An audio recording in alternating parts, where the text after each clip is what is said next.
Hey guys, here we are at 15th part of the story. Weakened to their breaking point, the allied shinobi forces have little chance of survival. The Jubi had fired a colossal Bijudama in their direction. The former Hokage are too busy trying to save them to focus on Kurama and the rest of the Biju's final plan of action. We will see as Naruto and Sakura go back in time to prevent disaster. Don't forget to hit the like button and subscribe button. Now, let's jump right in. Are you excited to watch the exhibition match between Naruto-sama, Raikage-sama and B-sensei? Asked Yugito with barely hidden excitement. One couldn't really blame her. After all, a battle between a shinobi who was beyond S rank and the most legendary S rank duo in history would easily excite anyone. I am interested to get a glimpse of my fiancé's power firsthand. Besides, I have already seen the true power of Raikage-sama and B. After all, they helped me train to be able to use Madatabi's power. Kara nodded as she and Omoi sat with her and Samui in the visiting dignitaries box, ready to protect them when the time came.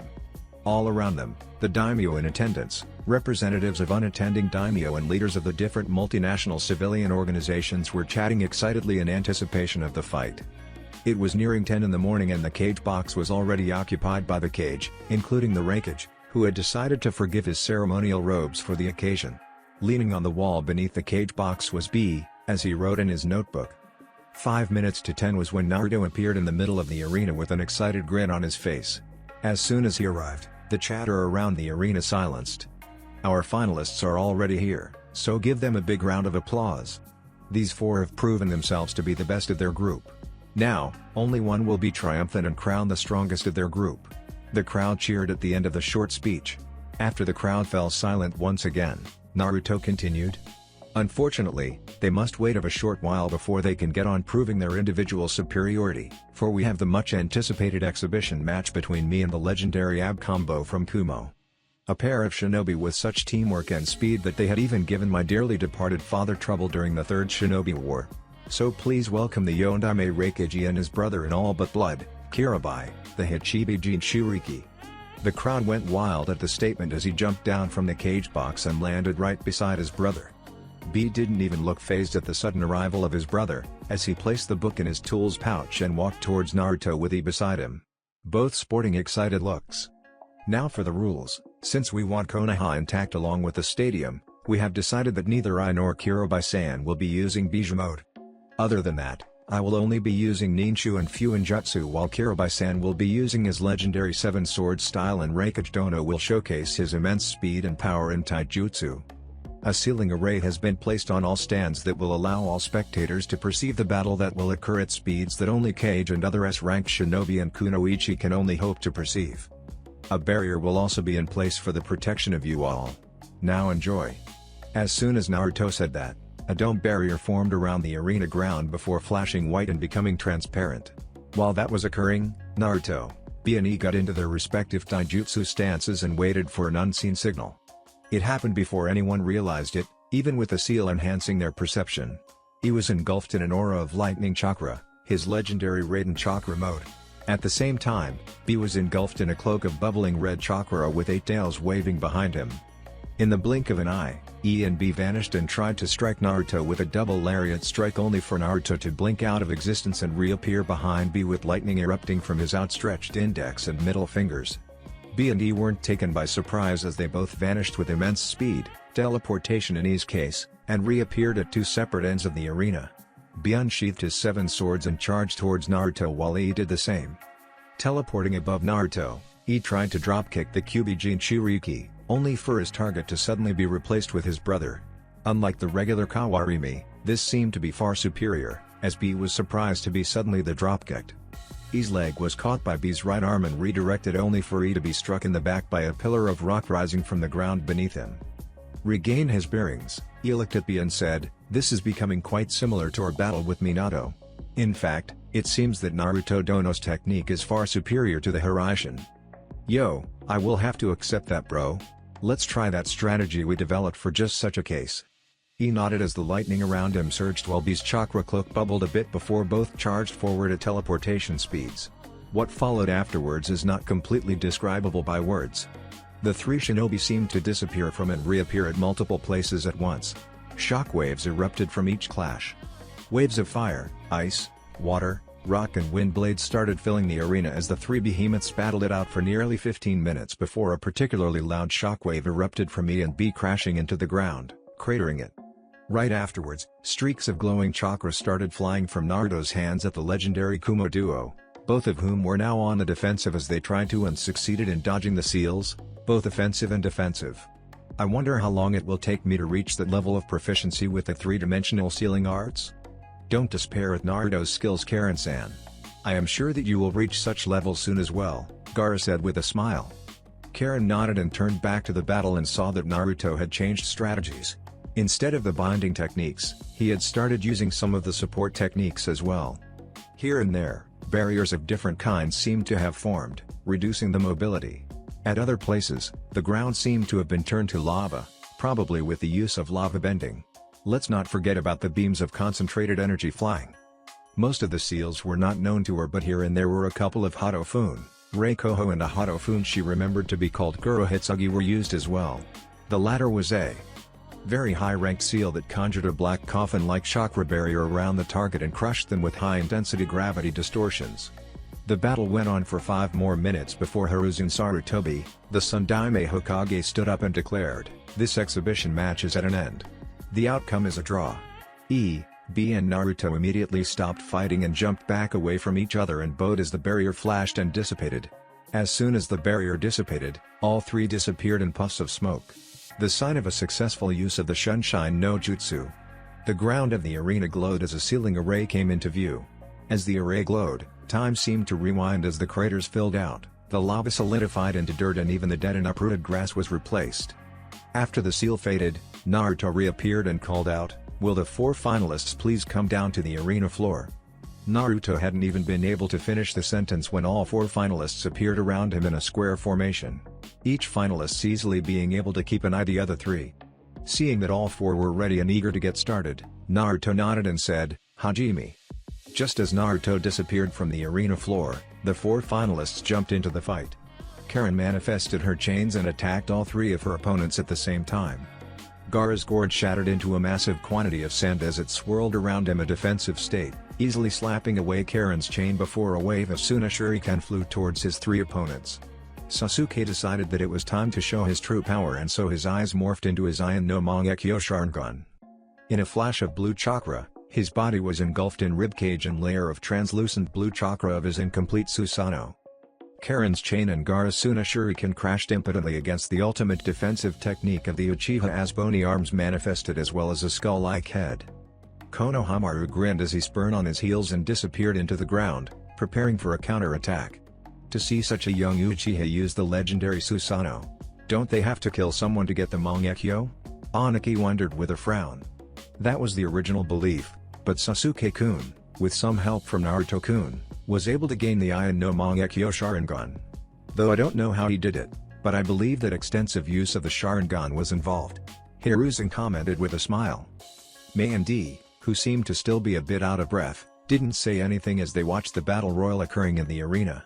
Surprisingly, it wasn't Akaze Kage, as Hiruzen suspected, but one of his guards that let out a light hiss of annoyance. Young Karen seems to have great skill in those unique 3-dimensional Fuinjutsu techniques. That single pain barrier she manifested to fend off Gaara's Suna Shuriken was impressive. Aniki stated with an impressed expression.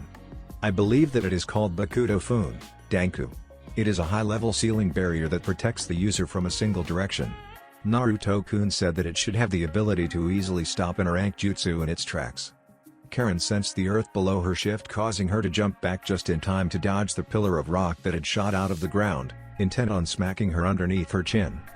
She sent forth her chains and ripped the rock pillar to rubble before sending the chains into the ground towards where she sensed Konohamaru to be hiding. Around her, Sasuke had jumped onto the palm of his Susanoo's bony hand and focused to floating up into the air, with a blade of chakra manifesting in the construct's other hand, intent on slicing through the pillars rushing towards him.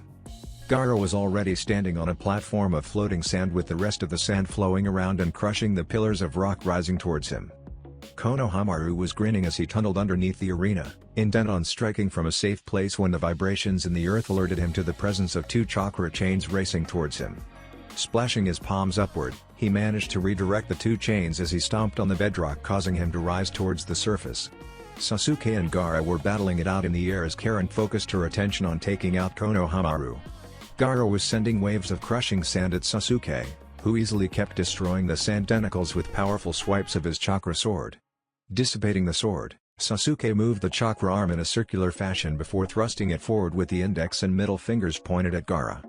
The Ichibi Jinchuriki just had enough presence of mind to construct a Shukaku notate in front of him as a thick bolt of blue lightning erupted from the Susanoo's fingers and slammed into the shield, blowing it apart with ease. Underneath them, Konohamaru had erupted out of the ground, riding on a pillar of rock, and just as the rock reached 10 feet, it stopped growing as Konohamaru jumped at the apex, causing him to soar above their level and then with a front flip fall down towards Gaara with his foot bursting into white flames. Gaara didn't even blink as he was suddenly engulfed in a cloak of bubbling red chakra. With a wave of his hand, the red chakra solidified into a wall of opaque red chakra that easily withstood the attack before pulsing, sending Konohamaru flying away. Gaara would have pressed his advantage if he wasn't suddenly wrapped in golden chains of chakra. Normally, he wouldn't have worried, but for some reason, the chains seemed to be suppressing Shukaku's chakra to a certain degree. Seeing no other choice but to draw out even more of Shukaku's power, Gaara started drawing the sand towards himself as the red chakra cloak pulsed and shattered the chains. The sand engulfed his whole body as Gaara landed onto the ground and morphed into the shape of Shukaku. Then glowing blue lines seemed to blossom all over the Santanuki, giving it an ominous feeling. Seeing that the battle was about to be taken to a completely different level, Karen jumped back and manifested her chains once again, intent on at least being able to restrain Gaara long enough to apply the Bijou suppression seal she had on her person. Sasuke landed on the ground and proceeded to manifest his complete Susanoo in anticipation of the battle to come. Konohamaru just clicked his tongue in annoyance as he realized that the battle just got out of his league. Even then, he will make sure that he will go out with a bang. Concentrating his focus at the base of Gaara's tail, Konohamaru caused a massive explosion that caused the sand-forming Shukaku's form around Gaara to temporarily shatter before they flowed back together and reformed with wisps of red chakra emanating from the sand construct.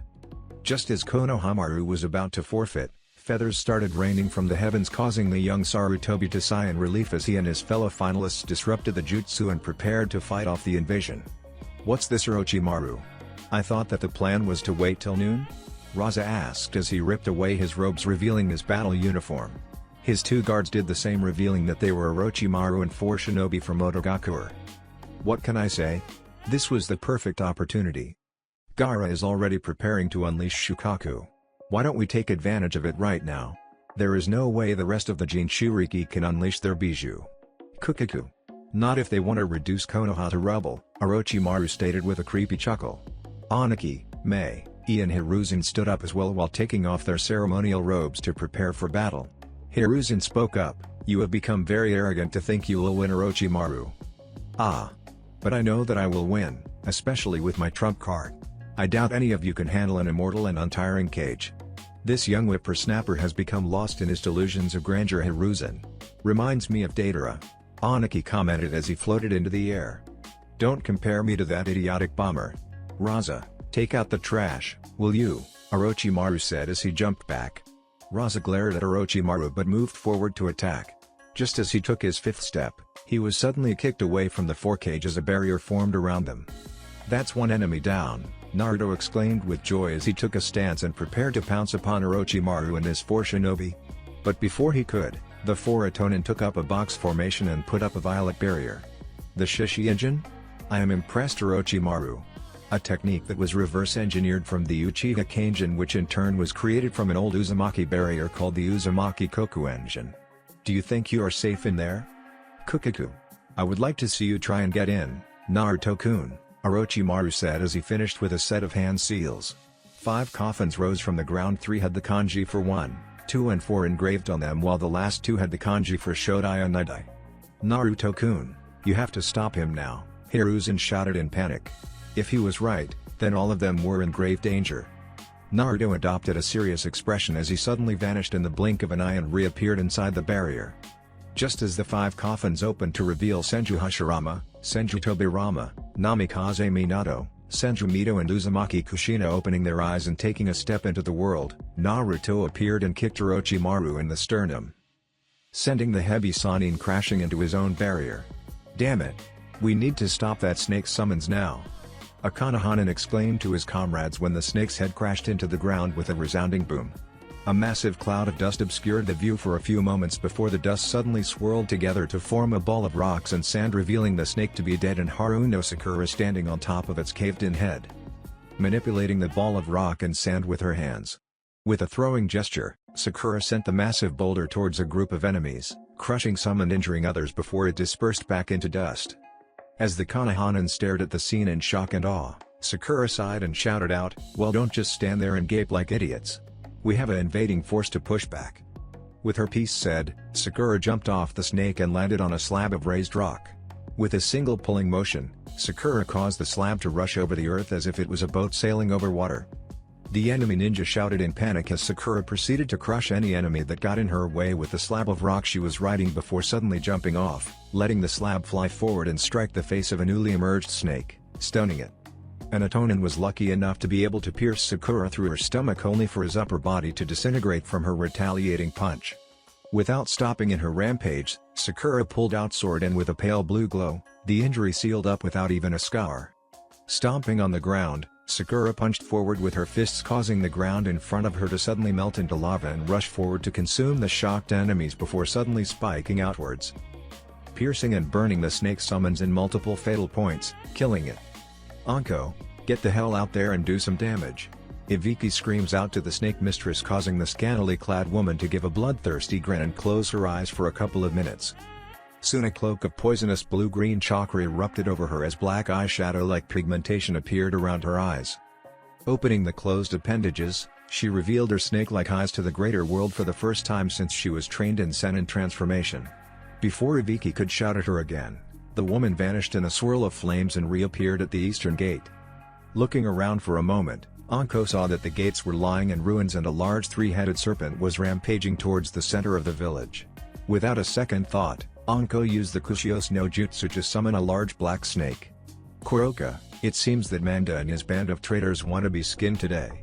Care to help me out?" Anko asked from top of the snake's head. "No need to ask, Anko-san. Let me handle any traitor sass I find and you can handle their allies," Kuroka said as she rushed towards her opponent, the three-headed snake.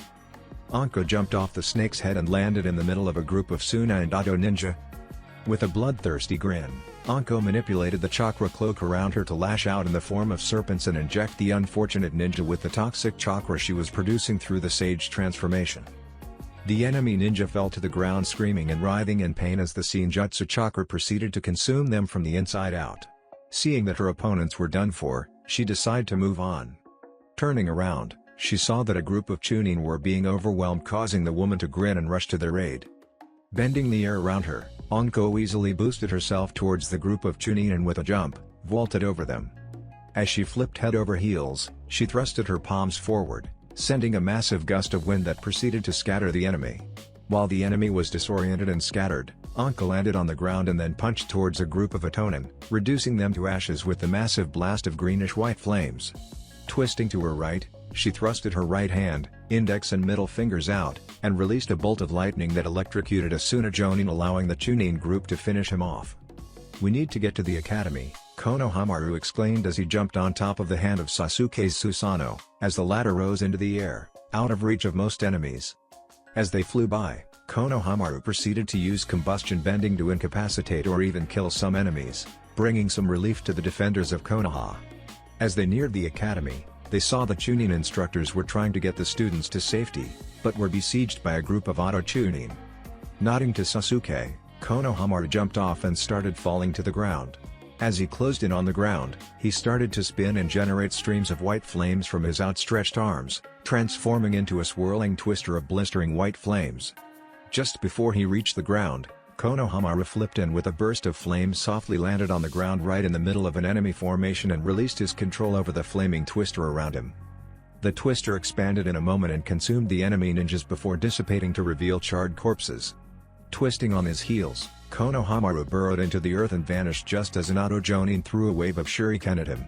Before the Auto Jonin even realized what happened, a lion made of ink jumped out of the academy and proceeded to tear the man to pieces. Seeing their comrades fall seemed to ignite rage in the remaining Itonin's eyes.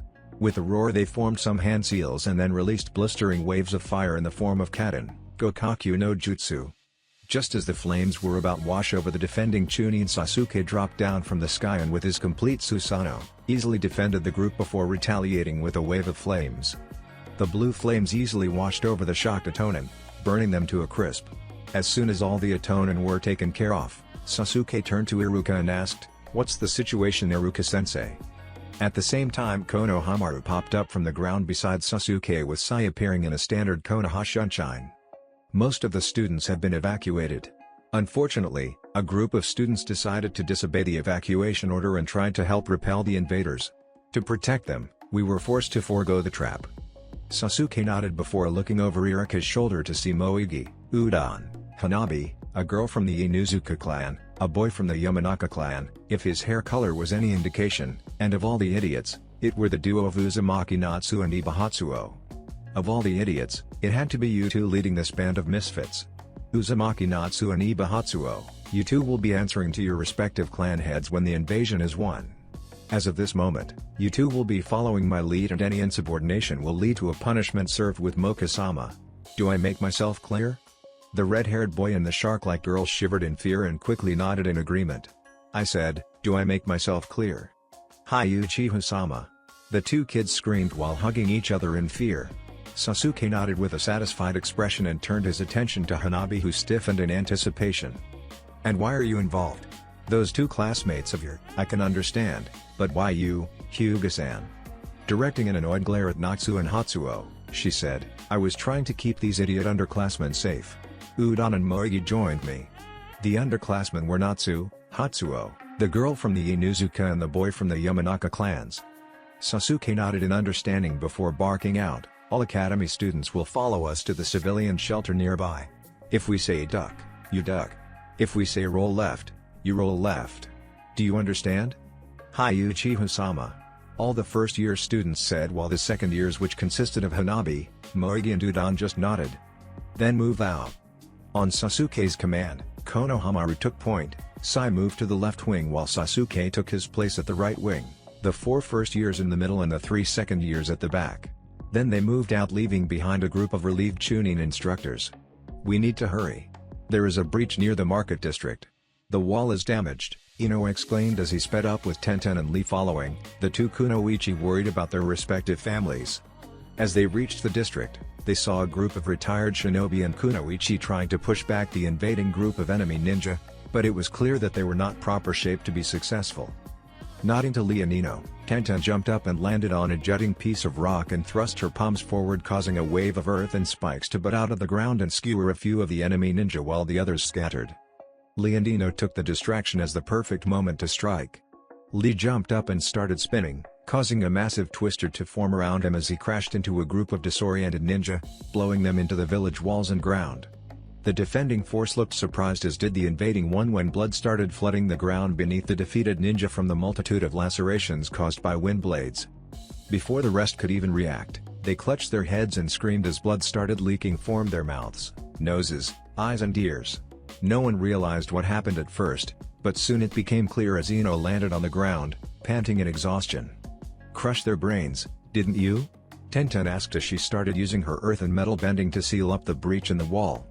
"Yeah, but it was extremely exhausting. So many soft targets. It would be easier to crush a massive boulder," Ino stated as decided to sit down for a short rest. "Here you go, kid. This should help with the exhaustion," an old shinobi said as he handed Ino a bottle of red liquid. Ino stared at the bottle with suspicion, causing a kunoichi to chuckle and state, "It's not poison, Yamanaka-san. It is an old herbal remedy made by Tsunade-sama to help with mental fatigue." Ino nodded, and just as she was about to drink it, she sensed someone. Taking a quick drink, Ino handed the bottle back and turned to see a member of the reinstated Konoha military police walk up to them.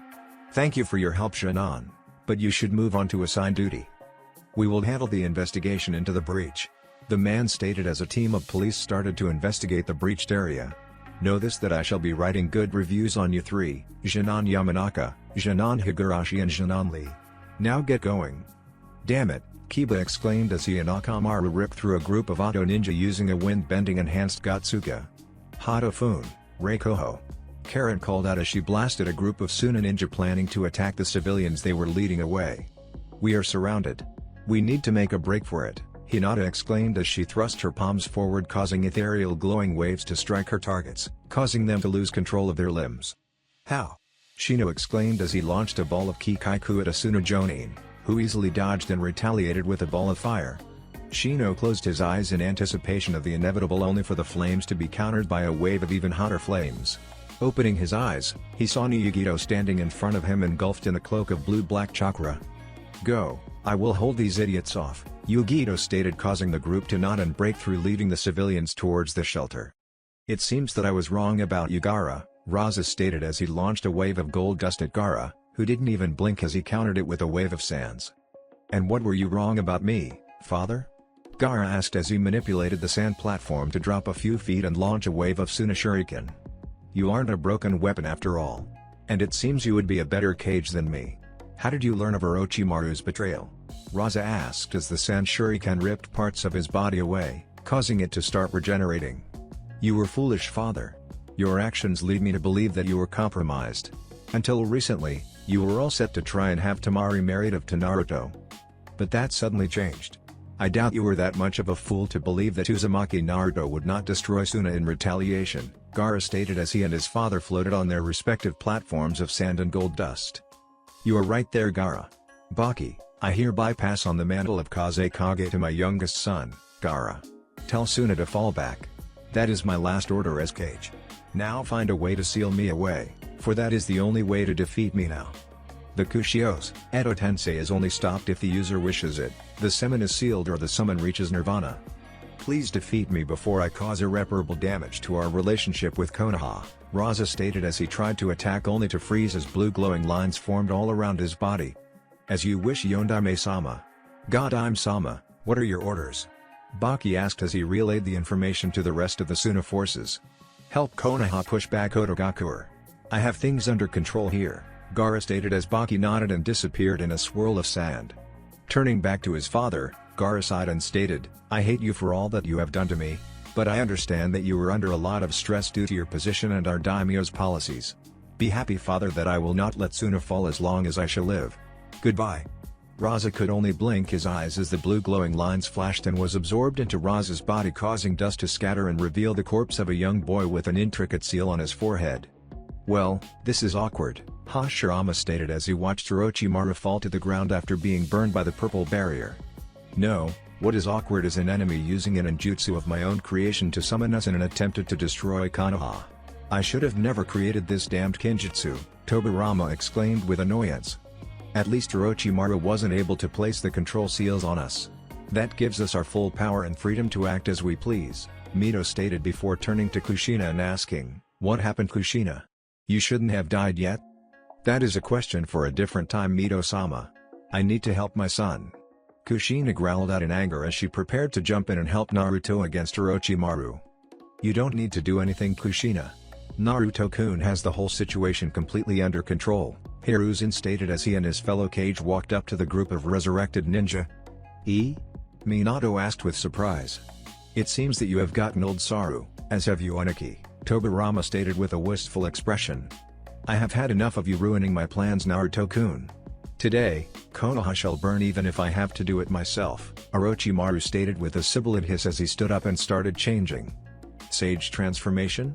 Not a very good one, by the looks of it," Hashirama stated as he observed Orochimaru take on a more snake-like appearance. "Over my dead body, Orochimaru. By my honor as the Uzu Daimyo and Godime Hokage, I will make sure that I neutralize the threat you have become," Naruto declared as his body pulsed with a silvery gold chakra cloak. "Godime Hokage? At his age?" Mito exclaimed with surprise as Hiruzen nodded. Minato and Kushina were equally stunned, but their pride was easily visible.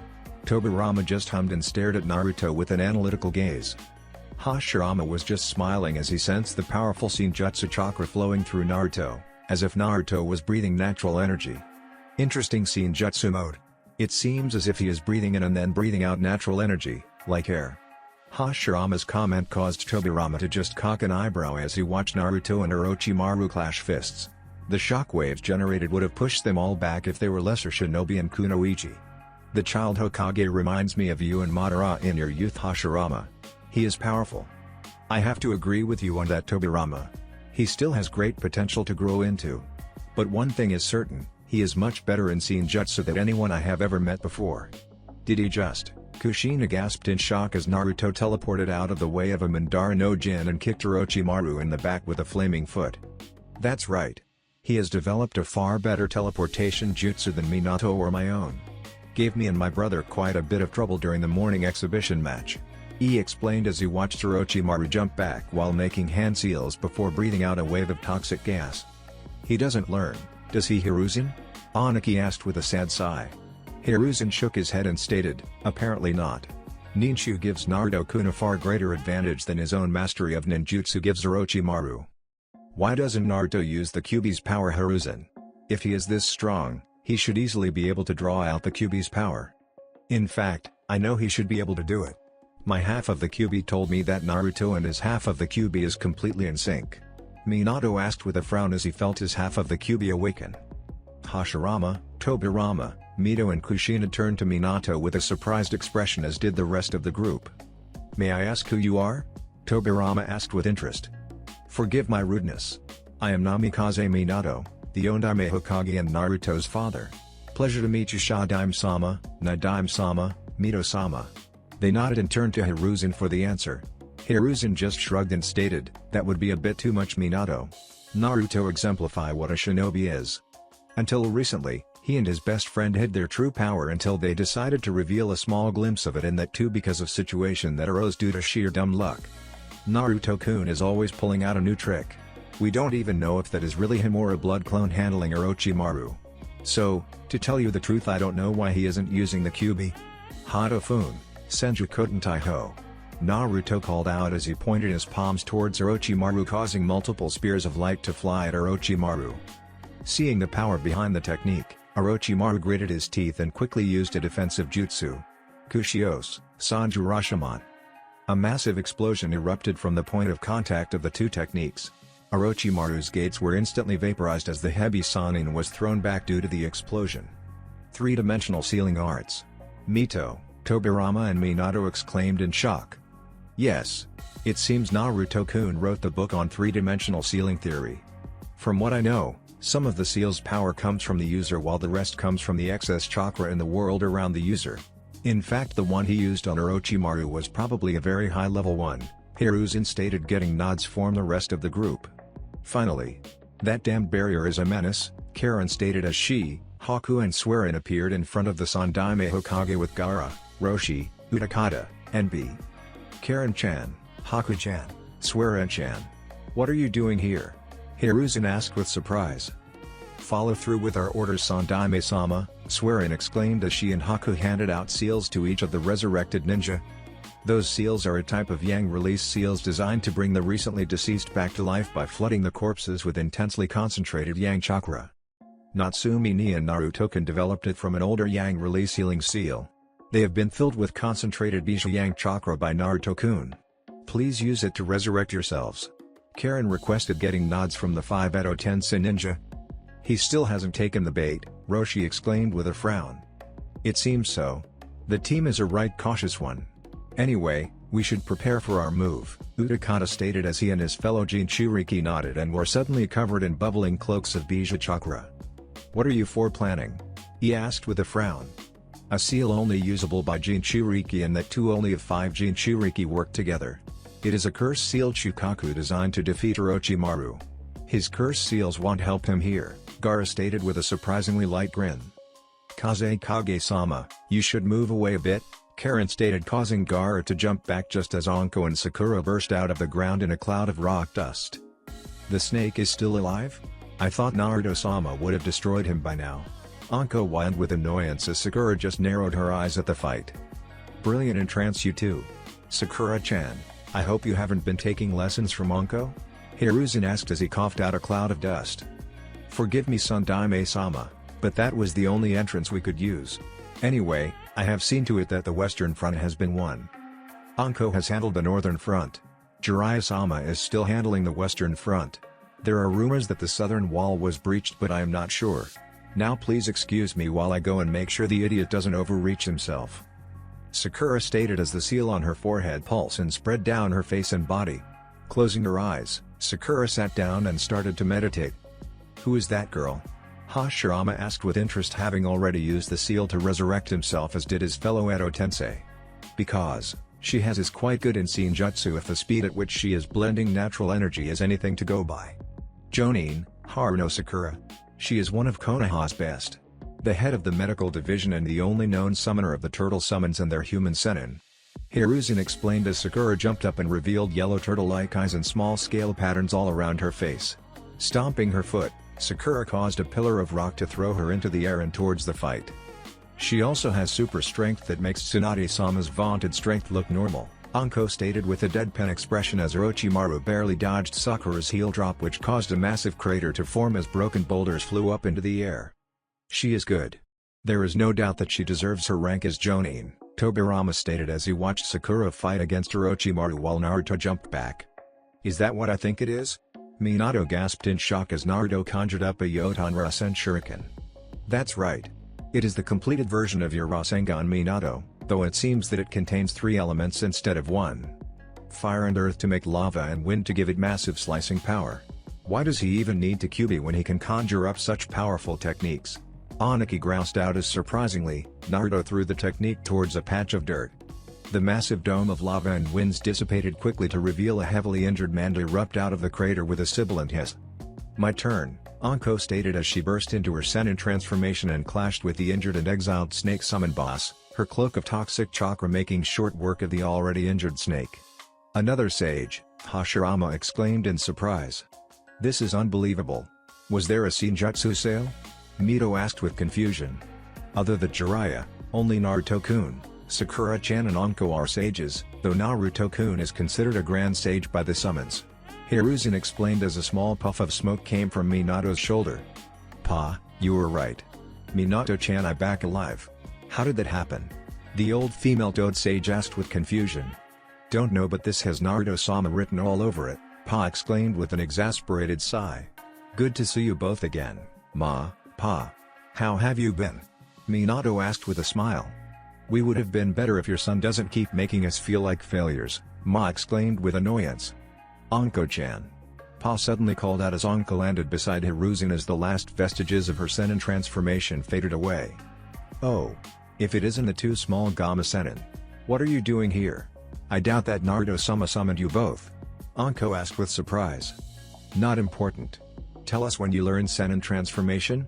In fact, how did you survive? Ma asked with surprise. It was easy. The Chikyu no Joie already used to send minor amounts of Senjutsu chakra into my system. I just need to learn how to balance concentrated chakra. That's all. You should look at the battle now. It's nearing its end, Anko stated with a superior grin. Damn you brats. Now feast your eyes on my greatest technique. Ninpo, Yamata no Jutsu. Orochimaru transformed into massive 8-headed white snake and tried to bite down on the 2 shinobi, only for Naruto to pulse with golden chakra as he entered Bijou mode with Sakura jumping back away from the fight. Now's our chance, Roshi exclaimed as he and his fellow Jinchuriki rushed forward to help as they transformed into their respective Bijou modes as well. Today you die, Orochimaru. Gaara and Shukaku called as Shukaku slammed his hands onto the ground. Glowing blue lines of seals spread out and wrapped around Orochimaru's monstrous form. Around the gigantic white snake, the other 3 Jinchuriki in Bijou mode areaed themselves in a rhombus pattern and placed their respective front appendages in the glowing circles and pushed their chakra into the seal, causing it to glow with a crimson light. It's all over, Orochimaru. This seal will seal your soul away in the pure realm for all of eternity, unable to live and unable to die, Naruto stated as he moved to place Kurama's avatar's palms onto the snake.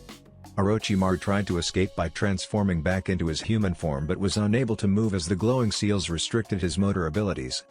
Just as the Kyuubi's palms were about to touch him, Tobi appeared inside the chakra construct and stabbed Naruto through the heart before taking hold of Orochimaru and dragging them both into a swirling portal as Kurama's avatar vanished. Naruto. Everyone except the Jinchuriki and Sakura screamed as the blonde Jinchuriki crashed into the ground. Don't move, I will handle it, Sakura ordered as she kneeled down beside the unconscious Naruto and placed her palm on Naruto's head and closes her eyes. Both Naruto and Sakura glowed with pale green glow, garnering interest from Hashirama.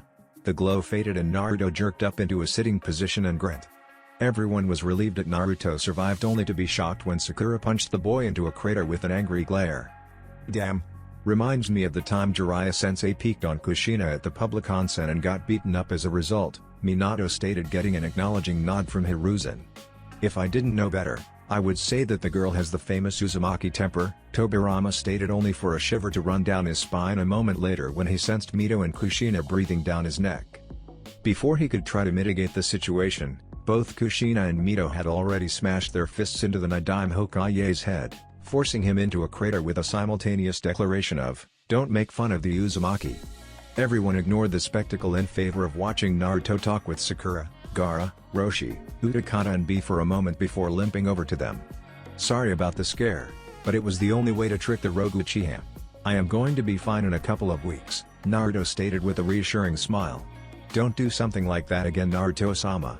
Or I will tell Moka-sama about you foregoing protocols again," Swearin threatened with a dark glare. "That was a bit too much, don't you think, Naruto-sama?" Haku asked, only for Naruto to counter, "I don't need to hear that from someone who puts their enemies in a death-like state." Haku pouted but nodded all the same as Karen caught hold of his collar and started to violently jerk him as she stated, "Do something like that again and I will make sure to tie you down to your hospital bed with my Congo Fusa. And then force feed you the worst tasting herbal remedies Sakura, Tsunade Buchan and I can come up with, got it?" Minato and Mito chuckled at the sight, with the latter commenting, "Reminds me of Kushina as a child. She is a true Uzumaki alright." A clone of Naruto suddenly appeared with a pale pinkish red-haired girl in his grasp. "The other four are taken care of, boss. This one defected the first chance she got. Claims to be an Uzumaki." Naruto nodded as he hobbled over to the girl and asked, "Tell me your name, girl, and you better be truthful. I can pick out a lie as easily as the Kyuubi can eat you." "Tuya. Uzumaki Tuya. Orochi team killed my mother and then kidnapped me a long time ago before giving me this stupid seal to keep me under control. I heard you're the Uzumaki clan head, so I thought you might allow me to return." Everyone stared at her for a moment as Naruto thought over his response before smiling and stating, "Very well, Tuya. If you do carry Uzumaki blood, you will be able to pass the barrier protecting the compound. As for the seal, I can have it removed anytime you wish, but you will remain on probation and serve under Zabuza, who will be leading Kimimaro and Hugo for the foreseeable future." "Kimimaro and Hugo? They defected to Uzu?" Tuya asked with incredulity. Naruto nodded before addressing the rest of the gathered group. "I need to head back home and rest. I will have my clone handle my duties for the moment. I will call a meeting when I wake. Until then, please feel free to do whatever you wish. And you give resurrected shinobi, you can stay at the Uzumaki clan compound like Tsunade Buchan does, or you lot can return to your old homes. Chigi, sorry to ask, but can you help my clone handle the paperwork until I wake up?" Hiruzen nodded with a smile and said, "Of course, Naruto-kun. I will see you, blood clone, after I get the reports from the Aviki. I will help out as well." "Damn, didn't think I would have to do paperwork again," Minato stated with a smile. "I shall help out as well. I wish to see what has changed since my time as Hokage," Tobirama stated with a barely visible smile. "And I will see to the reconstruction effort. Just assign me a team of Genin as my guide. It seems the village has grown tremendously since I have died," Hashirama stated, causing Naruto to nod and turn to Karen. Karen, Haku and Swearin straightened their backs and waited for their orders, even if they already knew what they would be. "Team Uzu, you shall be guiding Senju Hashirama around the village as he helps with the relief efforts with his legendary skills in Makuten. Swearin, you shall be using your earthbending to help as well. Are your orders clear?" "Hi." The three declared and turned to Hashirama for their next set of orders. "I shall see you later. Sakura-chan, I want to talk with you in my office at the compound after I wake up. Make sure to try and keep your schedule free at that time," Naruto stated as Sakura nodded, causing the blonde Nadaime Hokage to smile and then, waving to the group, fade into thin air. Hashirama was walking about the damaged sections of the village with the three Uzukunoichi guiding him when he saw the looks of awe and shock the populace was giving him. Shaking his head in amusement, he walked up to the east wall and approached the squad commander. "Commander, tell your troops to fall back. I will fill in the gap." The commander, a portly man with laugh lines, turned with a scowl only to stutter in shock. "Shadaime-sama. How are you here? Was it something Naruto-sama did?" "Orochimaru used a Kinjutsu to summon the Shadaime, Nadaime, Yondaime, the Red Death and Uzumaki Mito to use against us. Naruto-kun used an Uzumaki resurrection seal to bring them all back to life," Commander Akimichi. Karen explained, causing the man to nod and order his men to retreat back into Konoha proper. "There you go, Showdown-sama," the man stated with an odd expression. Hashirama nodded and weaved a few hand seals before slamming his palms into the ground, right at the edge of the wall breach. With a light groan, the dirt floor bubbled as interlocking pillars of chakra-reinforced wood emerged and wrapped around each other into a strong palisade wall. Satisfied with his work, Hashirama turned to the commander and asked, "Where are the other breaches? It is best to seal them up first." "Of course, Showdown-sama. The breaches are being taken care of by a team led by Onbu Captain Tora consisting of elite Jonin Mitogai, Jonin Sarutobi Asuma and Chunin Umino Iruka using their earth-bending combined with Captain Tora's Makuten, sir. Last I heard, they were taking care of the breaches north of here. Thank you, Commander Akimichi. Shinan Uzumaki, please lead the way to the team. My addition to the team should increase the pace by a great margin," Hashirama commented, causing the three Uzukunoichi to nod and with Karen in the lead, rushed off towards the northeastern section of the wall where Karen could sense Yamato's unique chakra presence. Tobirama, Minato and Naruto's blood clone were sitting at the latter's new office and checking through the paperwork generated due to the invasion. All three Kage were getting annoyed at the amount of paperwork resting on the desk. "When the hell will Gigi come? I thought he promised to help me as well." Naruto grumbled with annoyance as he stamped another piece of paper with a large red rejected remark. "Why the hell does the cryptography department want larger fund allocation at a time like this? He will never know, but damned if he gave the department what it wanted before the damage assessment finally came in. Here's a requisition form from the Tandi department, son. They want to order 3 more barrels of the water of lattice." "What is the water of lattice, Naruto?" Minato asked with confusion. "Huh?" Naruto asked, looking up from the report he was reading. After a few moments, recognition rang through his head as he chuckled and said, "The Mikshu clan of Uzu under Swerin developed a fluid crystal emulsion that can be used to disrupt the chakra pathways when injected into the target's bloodstream. Easy way to disable the interrogation target without the need of a seal. Ingenious. Do you know how it is made?" Tobirama asked with a curious frown. Naruto shook his head and stated, "Nope. Even if Swerin idolizes me, she would deny the knowledge of its make-citing clan secret. Besides, I can do the same with a bit of blood bending combined with chakra suppressor crystal dust. Just takes a lot more time and effort than injecting the water of lattice." Tobirama and Minato nodded in acknowledgement as Hiruzen walked into the office with a large folder clutched in his arms. With an apologetic expression, he stated, "Sorry for being late. It's just that Ibiki wanted to be as thorough as possible with his report. Here you go, Naruto-kun." Naruto nodded as he took the folder for Hiruzen and started skimming the contents. After a few moments, Naruto nodded in appreciation and stated, "Authorize the requisition, Dad. It seems that Ibiki will need it soon. That man really knows how to plan for the future." Minato nodded as he stamped the requisition form with a large green approved remark and placed it into the finished pile. Hiruzen, being curious about the form, picked it up and after reading the contents, chuckled before commenting, "That's why Ibiki was tense. He was afraid that you would reject the proposal." "Ibiki?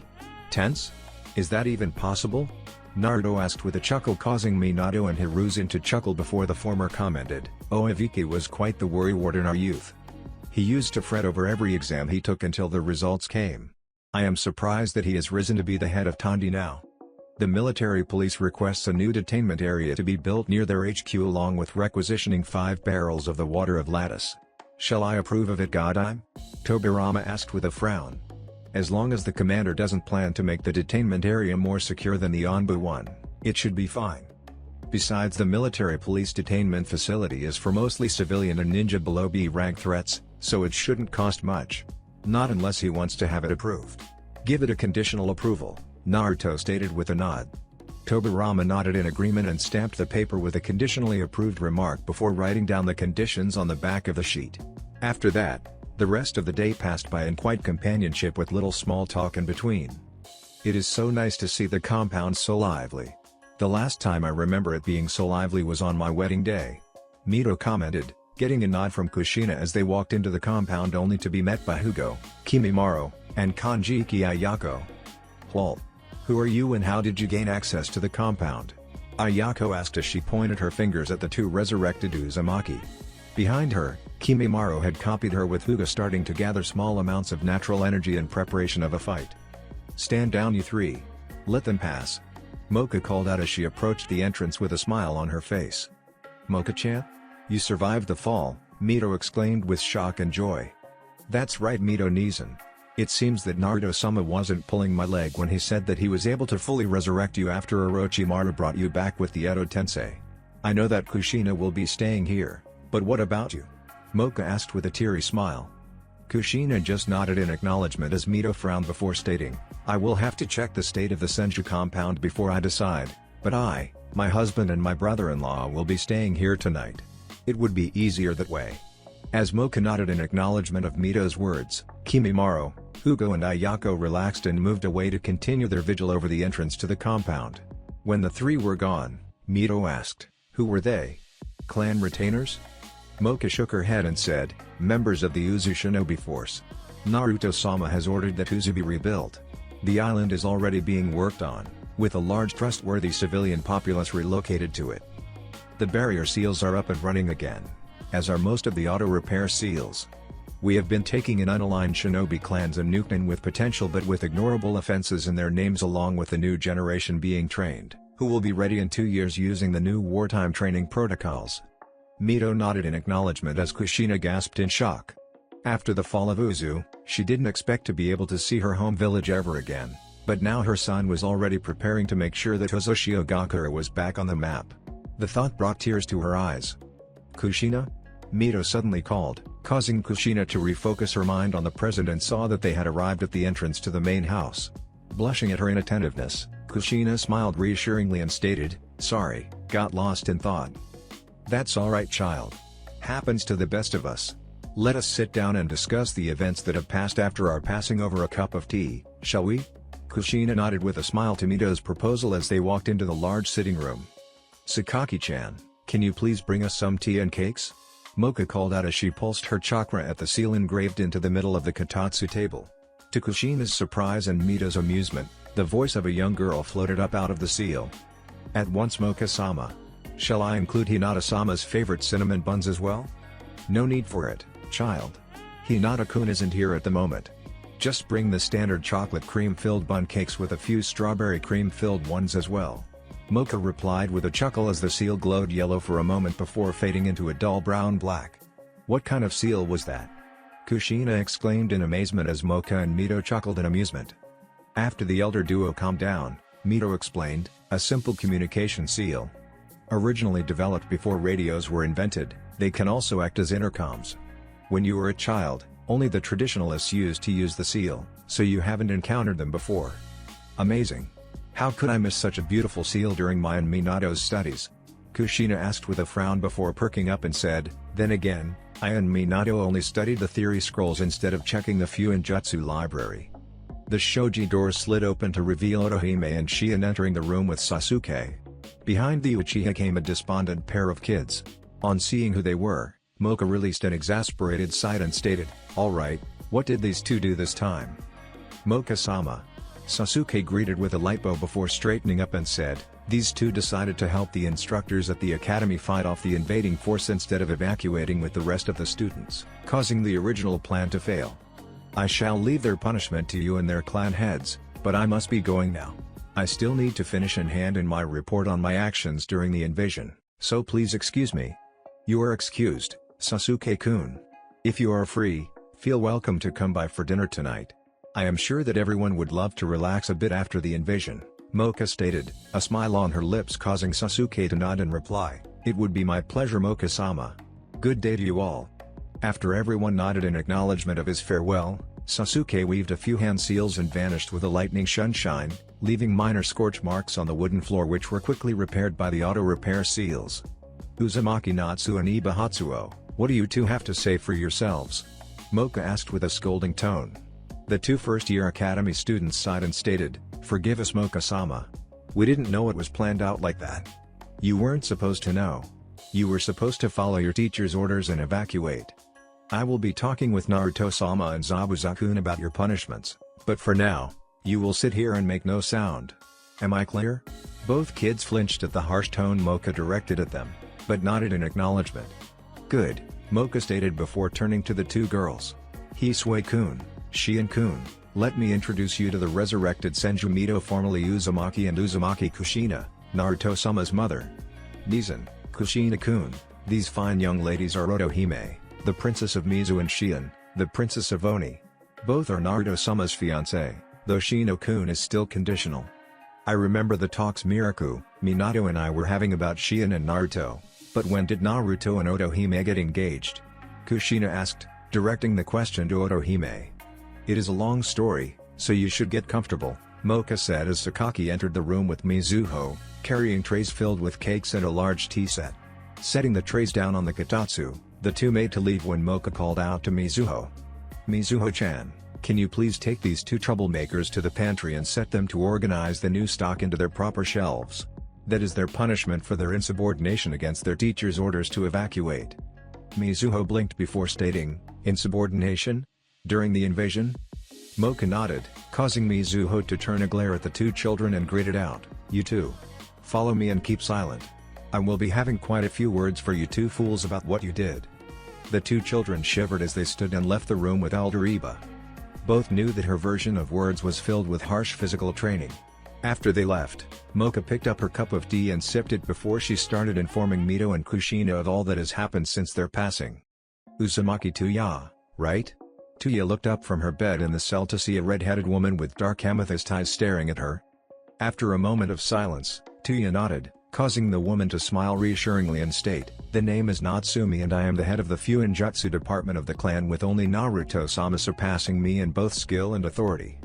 I will be the one taking care of the removal of your ten no joie and the application of the probation seal on you. Cooperate and it will be appreciated. Don't, and let's just say that you will regret it. Tuya gulped at the threatening smile Natsumi was directing at her as the former Atonin gulped and stated, not like I want the pedophile's shitty seal on me. Besides, I defected the first chance I got to escape the fate that befalls most of the fucking snake's servants. Good for you Tuya-chan. You can come in now, Natsumi stated, a smile blossoming on her face as Tsunade entered the room with a large table filled with pre-prepared sealing tags and ink. Turning to Tuya with her smile taking on a sadistic tone, Natsumi stated, now undress and prepare for a lot of pain Tuya-chan. Then when it is over, I can guarantee you will feel like a woman reborn. Tuya blinked before realization hit her, causing the girl to shiver in anticipation as he rushed to follow through with Natsumi's order. After she was completely undressed, Tuya laid down on the bed as Tsunade proceeded to set up in 4-line with seals engraved on the hypodermic needle in the bottle. Finally, Natsumi placed a sealing tag right over the girl's heart and started the process of removing the ten no joie form, the former servant of Orochimaru. A large gathering of shinobi of different ranks were celebrating together at a shinobi-only bar. The group consisted of most of the Konoha that participated in the Chunin exams this year, along with a few of the foreign ones along with their Jonin sensei and their friends. The group comprised of Hyuga Neji, Rock Lee, Higurashi Tenten, Yamanaka Ino, Narashi Kamaru, Akimichi Ichoji, Inuzuka Kiba, Aburame Shino, Uchiha Sasuke, Sarutobi Konohamaru and Sai from Konoha with Samui, Amoy and Kuruf from Kumo, Tamari and Kankuro from Suna, Uzumaki Karen, Yuki Haku and Makeso Sueren of Uzu, and surprisingly Kurotsuchi and Suzumabachi from Iwa for the Jinan. Umino Iruka was the lone Chunin, moving about congratulating his former students. Amongst the Jonin, names like Hitake Kakashi, Sarutobi Asuma, Yuhi Kurenai, Mitogai, Mitarashi Anko, Baki of Suna and Ibazabuza of Uzu were seen sitting together sharing drinks as they watched over the Jinan. Today was one hell of a day, Zabuza commented as he downed a saucer of the finest sake available at the bar. You can say that again. Asuma commented with a tired sigh as he messaged the back of his neck. At least Naruto-sama's plan worked out as planned. This must be the only time that our plan had survived first contact with the enemy, mostly, Kurenai stated as she bit down on the stick of dango the snake mistress offered her with a small nod of thanks. Let's not forget the kids. All of them acquitted themselves admirably in their first real skirmish. Ninshu truly is the most powerful art I have ever had the chance to witness. A male said from behind the group, causing all of them to tense up and turn only to find Hashirama standing there with a jug of sake in one hand and a Sakazuki cup in the other, watching the Jinan with a glint of pride in his eyes. Shadaime-sama. All of the Konohanin exclaimed in greeting as they stood and bowed only for Hashirama to wave them off. Stop bowing to me. I hate those stuffy formalities. Besides, this day is to you, the ones who fought the enemy. I was the enemy until the goddamn Hokage freed me from the Edo Tensei. The only thing I could do was help with the recovery effort, so I thank you all for your part in protecting the village I hold dear to my heart. Please Hashirama-sama, don't bow to us. Besides, it was our duty to protect Konoha, Kakashi said with an eye smile. Hashirama straightened up with a smile and said, even then, I wish to thank you for the dedication you showed in the defense of the village. You have my eternal gratitude. The Konohanan just nodded at his words as Hashirama turned to Zabuza and said, I heard that you are the clan head of the noble Iba clan of the reformed Uzoshiogaku and a former member of the Kirigakure no Shinobi Katana Shichinin Shu. I thank you for the help you offered to my village's defense, even if it was your daimyo who ordered it. You have my eternal gratitude for going above the call of duty, Iba Zabuza. Hey! When Naruto-sama orders something, we Uzoshinin work to get it done to the best of our abilities. It is a shame that my new sword isn't ready yet. It would have been fun to use Onsui to destroy the enemies instead of the generic katana that Uzumaki Toka supplied me with, Zabuza said with a cocky tone. Says the man who had the honor to wield an Uzumaki forged blade. Everyone knows that only the blades forged at Tetsu no Kuni can even come close to such quality. Kirabai commented from the entrance of the bar without a single rap. For some reason, ever since meeting with Naruto with Kumo, Kirabai's rapping had decreased to only occasional bouts as he had suddenly turned extremely serious and started training like crazy. Zabuza was about to reply when Samui called out, Sensei. Are you here to join us in the festivities? Kirabai grinned and stated, that's right Samui. And not only me, but most of my fellow Jinchuriki as well. Young Fu has generously offered to pay for the tab. As Kirabai walked into the bar with Yugi Ito, Roshi, Pon, Utakata, and Fu. The mint-haired girl glared at the Hachibi Jinchuriki and said, I said that everyone's first bottle was on me you eight-tailed moron. Don't make me punch you. Everyone blinked at the girl threatening a man who was feared for his immense powers both with and without the help of his Baiju only for Ino to chuckle and shout, damn girl, what happened to your happy-go-lucky attitude? It seems like you are a completely different person now. You would be too, if you had to pay the full tab of a Jinchuriki at a bar. We don't get drunk due to our tenants, so we can put away quite a lot of bottles, and this moron is planning to hold a drinking contest. I am not paying for it, Fu exclaimed as he waved a fist at B's face causing the man to wince at the girl's tone. Fu would have continued to rant but Yugito placed a palm on the girl's shoulder and said with a long-suffering sight, I can feel your pain Fu. And don't worry, I won't be allowing the idiot to go through with his idea. I am sure Utakata would help me subdue and cart him off back to the hotel after a couple of bottles. Everyone looked at Utakata to see the man nod and say, of course, especially since Kyuki told Seiken that he won't help purge the alcohol from B's system as punishment. We don't need a drunk S-ranked ninja as boisterous as him roaming about Konoha. What? Gyuki, how could you betray me like this, yo, B exclaimed with fake sadness causing many of the Junon to crack up with laughter. Hashirama leaned into Kakashi and asked, is it just me, or are they all very friendly with their respective Baijuo? Kakashi shrugged and stated, I believe that only Kirabai, Yugito, Utakata and Naruto-sama are that friendly with their Baijuo. The relationships of the rest are unknown, all but the goddamn Kazekage, who has a love-hate relationship with Shukaku, though both can ignore their own enmity to work together for the common good. That's all I know, you will have to ask Naruto-sama or Sakura for more details, Showdown-sama. Hashirama nodded with a smile before commenting, when I gave the captured Baiju to each of the villages in hopes of creating a deterrent for war, I didn't expect to see something like this. Truly what a wonderful thing, friendship is. As the Jinchuriki sat down and started ordering, Sasuke spoke up drawing everyone's attention. Oi Zabuza. I forgot to tell you but I caught Hatsuo and Natsu leading a band of misfits that nearly ruined the academy trap. Luckily my team was able to get there before anything bad happened. Though you should know before you get drunk. Zabuza blinked before cursing. Those brats will be the death of Naruto-sama and I thanks for the heads up Uchiha. I will see about disciplining her tomorrow. Sasuke shrugged and stated, she is a member of your clan. How and when you discipline her is up to you. Zabuza nodded as Kurenai asked, who is this Hatsuo? A girl in the academy. She is the youngest of the 3 Hoshigaki siblings who joined my clan. She is quite pig-headed and tends to get into trouble with Uzumaki Natsu. This isn't the first time those two caused us a headache. Yeah, like 2 weeks ago when they snuck into the S-ranked sector of the Forbidden Forest and nearly got eaten by a tiger. It was lucky that I was training nearby. Anko commented with an offhanded tone before her face took on a sadistic expression as she said, "Taught them a lesson for sneaking into restricted areas. Let me guess, you summoned a snake and had it chase those two out of the forest, right?" Zabuza deadpan, causing the woman to give off a sadistic laugh. "Yeah, and you should have seen the look on their faces as Kuromaru swooped down and swallowed the tiger whole and then turned towards the dynamic duo with a fake hungry glint in his eyes. That black mamba knows how to act," Anko exclaimed, followed by giving off a very mirthful laughter, causing most of the jonin to shake their heads in exasperation, while the Konohage non shivered in fear as they remembered some of the spars they were forced to participate in against the snake mistress during their ninchu training. As the night wore on, the group continued with their festivities before some of them started scattering with the excuse of tiredness, while others were dragged off with the excuse of being too drunk to keep drinking. When morning finally arrived, many of the revelers complained of headaches and partially remembered memories for the night before.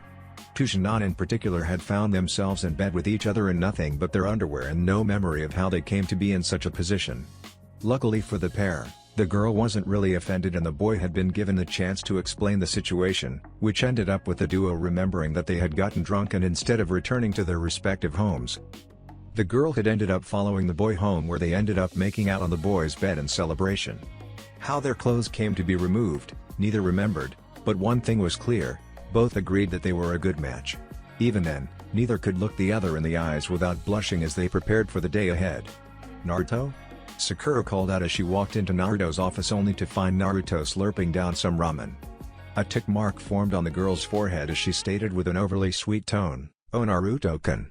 Are you eating ramen again without permission from your dear physician?" Naruto froze as he looked up to see Sakura smiling at him with that overly sweet smile that tends to send shivers down everyone's spine. Gulping down the last of the noodles, Naruto gave a nervous chuckle and greeted Sakura, "Oh hey Sakura-chan. I didn't sense you there. Silly, right? Me being such a powerful sensor and all."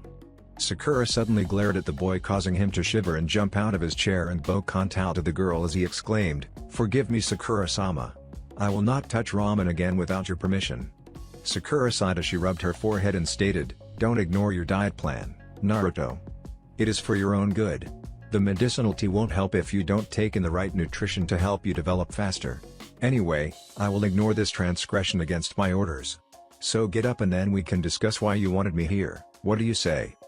Naruto smiled in relief and got up before sitting down back behind his desk and motioned for Sakura to take the seat in front of the desk as he said, "Everything has changed now, Sakura. We didn't plan for this to happen, but Kurama is right that we shouldn't fear to change the bad events. Still, the futures I can sometimes glimpse are completely different to our timeline.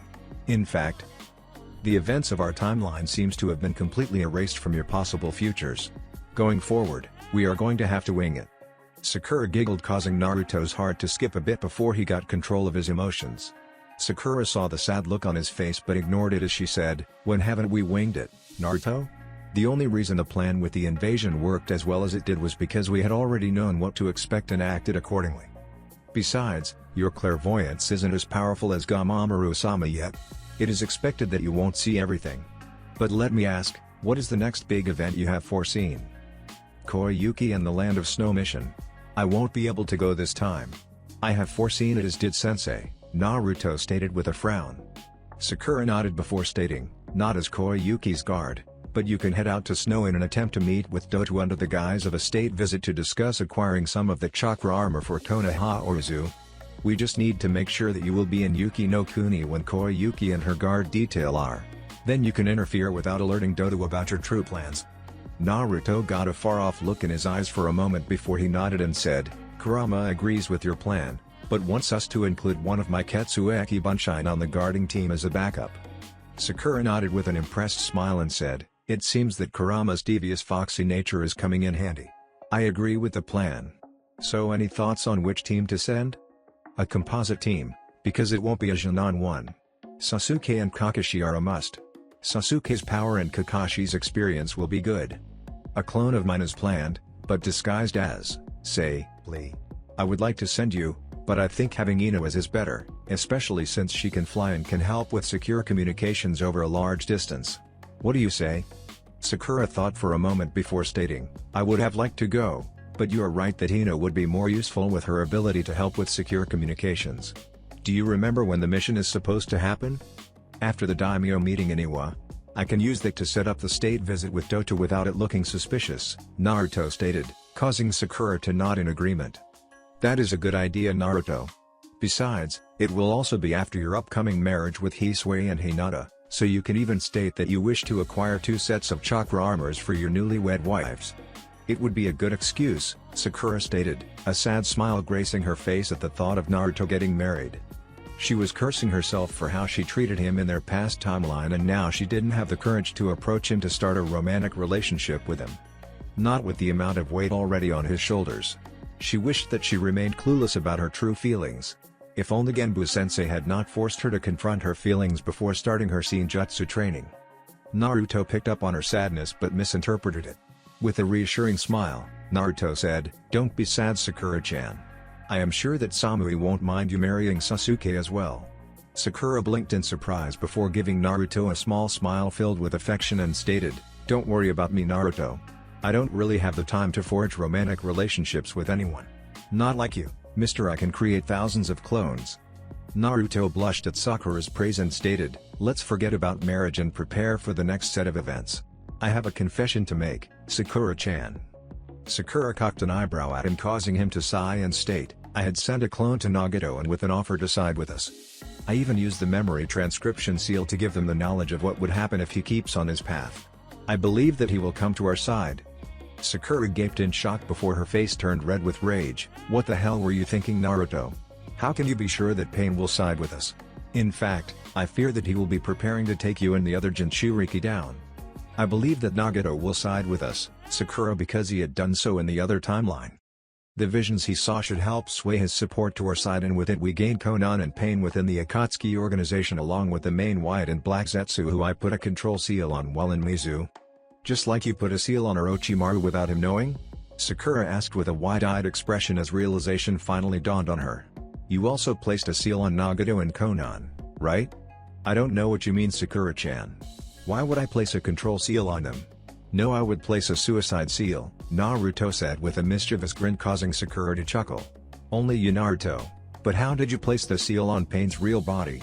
"Snuck up on him while he arrived in Pain from the transcription seal. All of his paths contain the seal. When activated, the seal will seal them away inside themselves. It's a simple Shisho Fu and hidden behind a camouflage seal to hide its existence from the targets," Naruto said as he handed over a sealing tag to Sakura to look over. Sakura's left eye twitched in annoyance as she said, "I can't decipher any seal above global rank 3 sealing styles, Naruto. How the hell do you expect me to understand something that is Uzumaki rank 5? Naruto blushed in embarrassment at his blunder and took back the sealing tag and stated, "Sorry, forgot that most don't understand sealing. It seems that having Uzumaki clan members to spend time with has spoiled me a bit in that regard." Sakura nodded and said, "That's alright. The Uzumaki are known for their sealing abilities. Anyway, are you going to be replacing your Katsueki Bunshine for the promotion ceremony?" "Of course. It would be disrespectful if I didn't personally hand out the promotions, especially since the other Kage are going to be participating in the ceremony as well. Anyway, did you have breakfast yet?" Naruto asked with a frown. Sakura shook her head and said, "Not yet. I was going to head out and visit my parents and have breakfast with them. So, if we are done, see you at the ceremony." Naruto nodded in dismissal as he started eating his ramen again while Sakura glared at the bowl before turning and leaving the office with a small huff. After she was gone, Gaara appeared from the shadow and said, "While I think you are being foolish with Pain, since you are taking measures to prevent treachery, I will support your decision, but I can guarantee that Seiken and Utakata won't be pleased to meet Pain."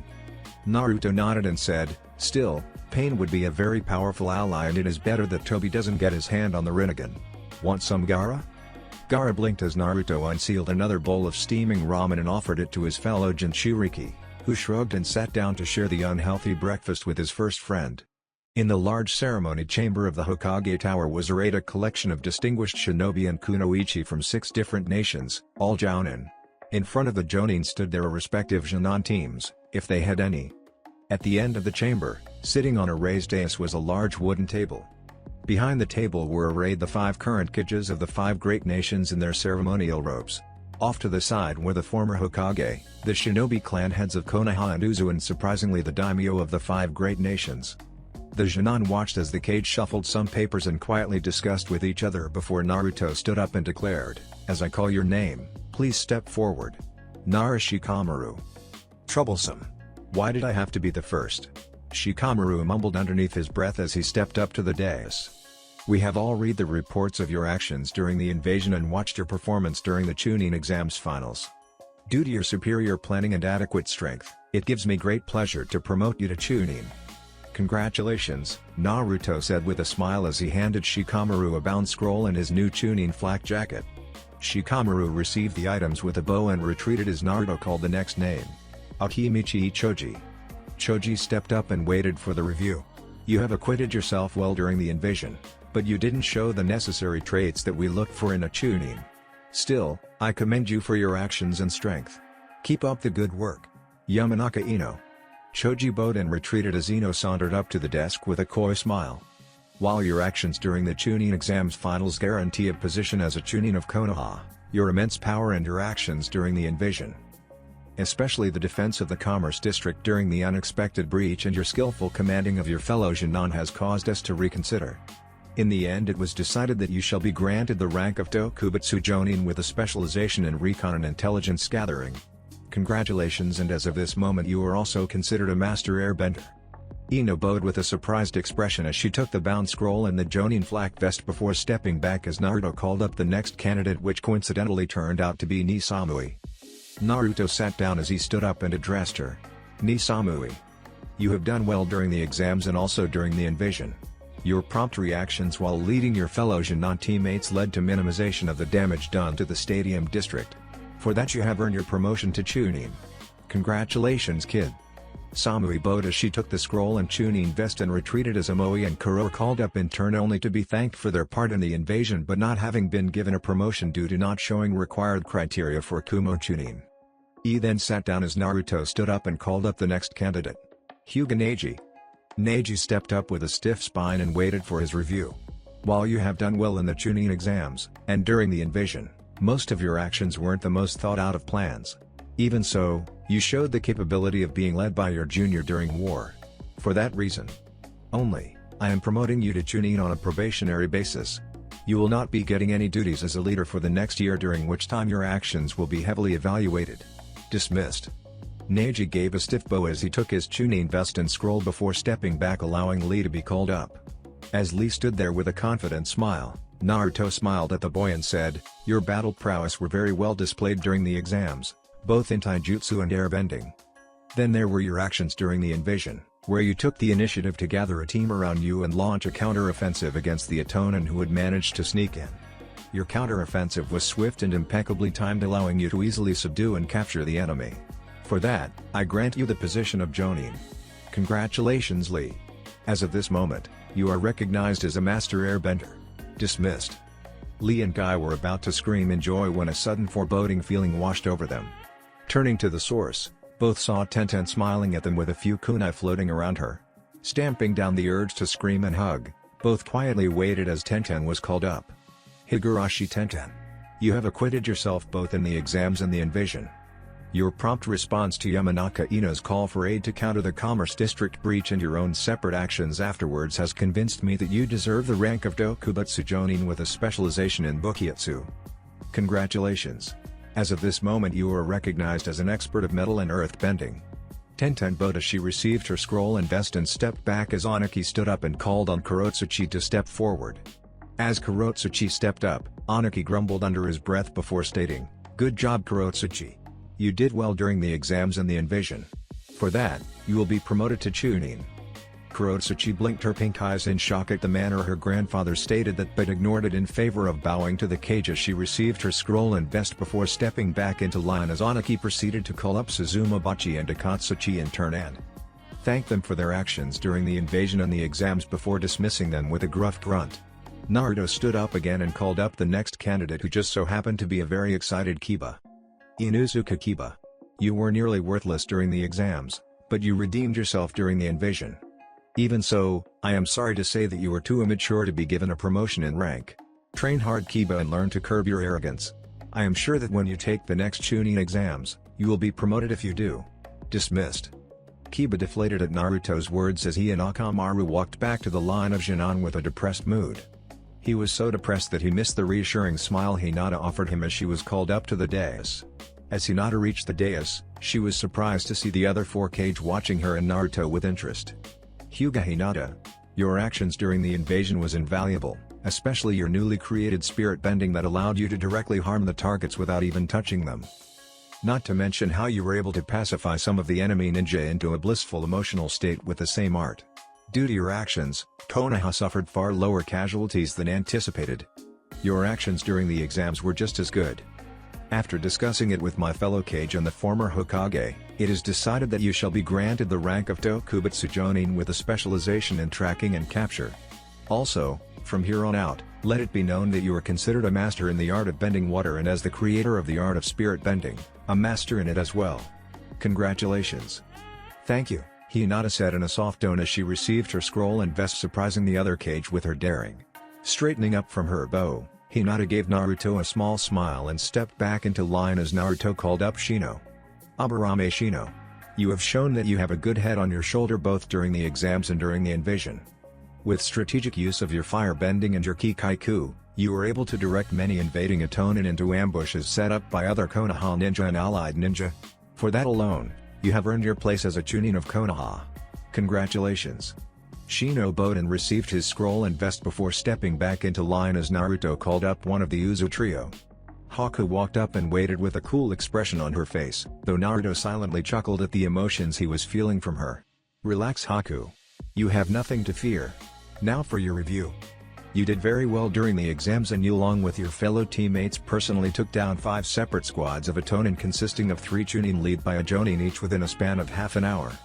For your actions and your extreme mastery of your Hyoton Kake Genkai along with your use of water bending to heal when needed, I have decided to promote you to Tokubutsu Jonin with a capture and field treatment specialization. Congratulations.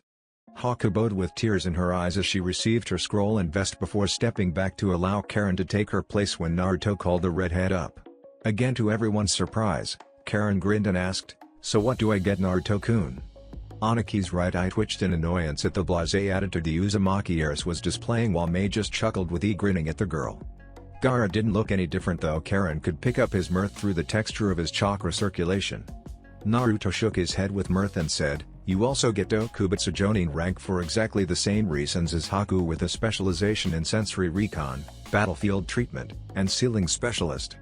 Congratulations, and to make this short, Makeso Swearen, you are also being granted the rank of Tokubutsu Jonin for your swift actions with your teammates and your mastery of your Kake Genkai and crystal bending.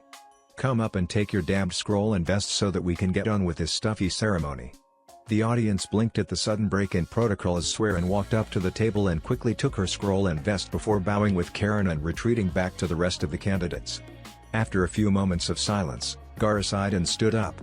"I am sure that all of you have heard of my ascension to the post of Kazekage during the invasion, so I will keep my promotion ceremony out of this one.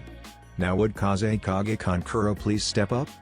Kankuro walked with a nervous expression as Gaara focused his impassive gaze on him, causing the Kugatsu user to shiver in fright. After a long silence, Gaara spoke up, "While you have the skills of a Chunin, you unfortunately don't have the disposition to be one at the moment. Still, thank you for being there for me when I truly needed it, brother." Dismissed. Kankuro blinked in surprise before quickly retreating to stand in front of Baki as Tamari was called up.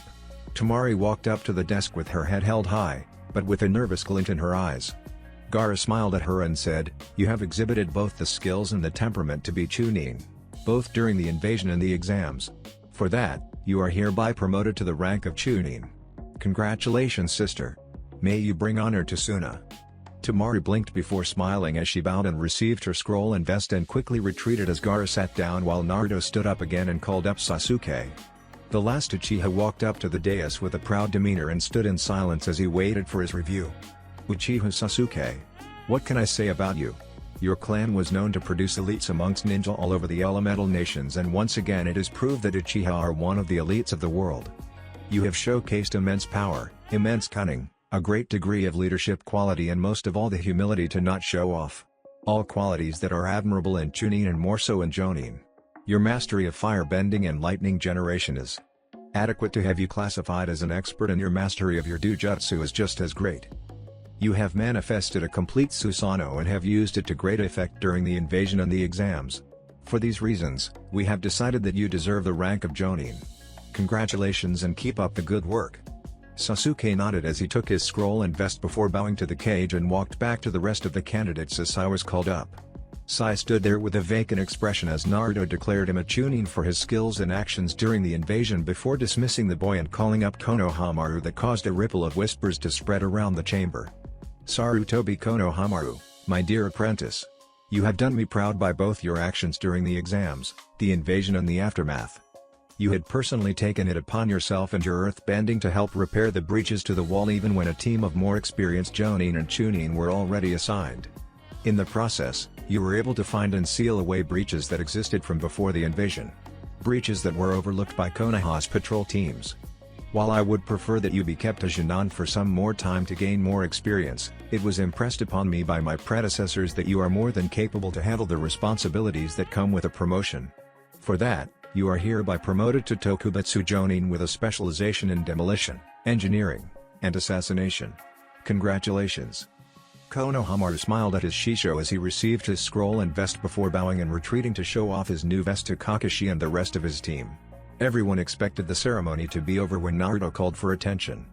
"I am sure all of you expected the ceremony to end, but there is one more matter to discuss, so please bear with me.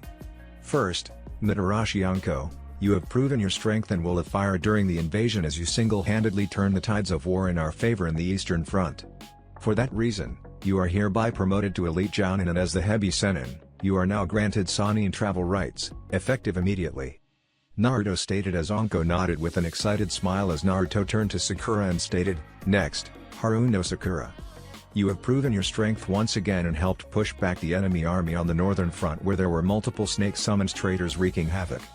For that, you are also promoted to Elite Jounin and due to your Kame Sennin status, you are also given Sannin travel rights, effective immediately. Finally, Uzumaki Kushina, please step forward."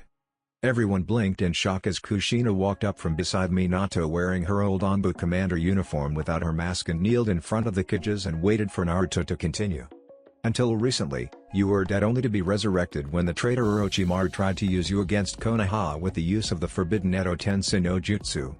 Now you have been fully resurrected in your prime and wish to come back to active duty as a Konoha ninja. I have decided to grant your request. Recently, due to the treachery of some unscrupulous individuals of Konoha, our last Anbu commander was killed in an ambush. I hereby appoint you back to your old position as Konoha Anbu commander beneath him, an S-rank Jonin of Konoha also known as the Akai Chizio no Habanero. Rise and take your new mask and identity." Kushina stood up and received the porcelain mask from Naruto and put it on before bowing to the cage and turned around to face the audience, all of whom gasped at the terrifying sight. The mask was in the shape of a female Hanyu mask in bloody crimson. As Naruto silently dismissed Kushina, the cage stood up and started to leave as Naruto said, "The ceremony is over, all of you are dismissed." "Are you sure that it is wise, Naruto-kun? Don't you think it would only push him away from us?" Hiruzen asked with a frown as Tobirama nodded in agreement. Hashirama and Minato were silent as all 5 Hokage sat in the Hokage office after activating the security seals. If he doesn't know the real reason, his hate will keep festering until it erupts in a vulgar display. No, we need to let him know the truth. I am particularly displeased that such a great asset was thrown away because of the actions of a traitor, Naruto said with vehemence as Hashirama nodded in agreement with the Godime Hokage. I agree with Hiruzen, Godime. The Uchiha cannot be truly trusted, Tobirama said, causing Hashirama and Naruto to bristle as the former spoke up. Don't let your personal grudge against Uchiha Izuna cloud your judgment, Tobirama. Uchiha Kagami was a great man as was Madara before he went mad due to the loss of Izuna. A loss that could have been avoided if you had listened to me and not killed Izuna when we found out that he had taken Toka. Tobirama lowered his head in sadness as she said, how was I supposed to know that Toka and Izuna were lovers and they were eloping? I thought that Izuna had kidnapped and hypnotized our dear sister. Your actions had cost the lives of 2 innocents that day, Tobirama. Izuna's death was too much for dear Toka. If you had listened to her, then Izuna would have been alive and Toka wouldn't have committed harakiri and sadness.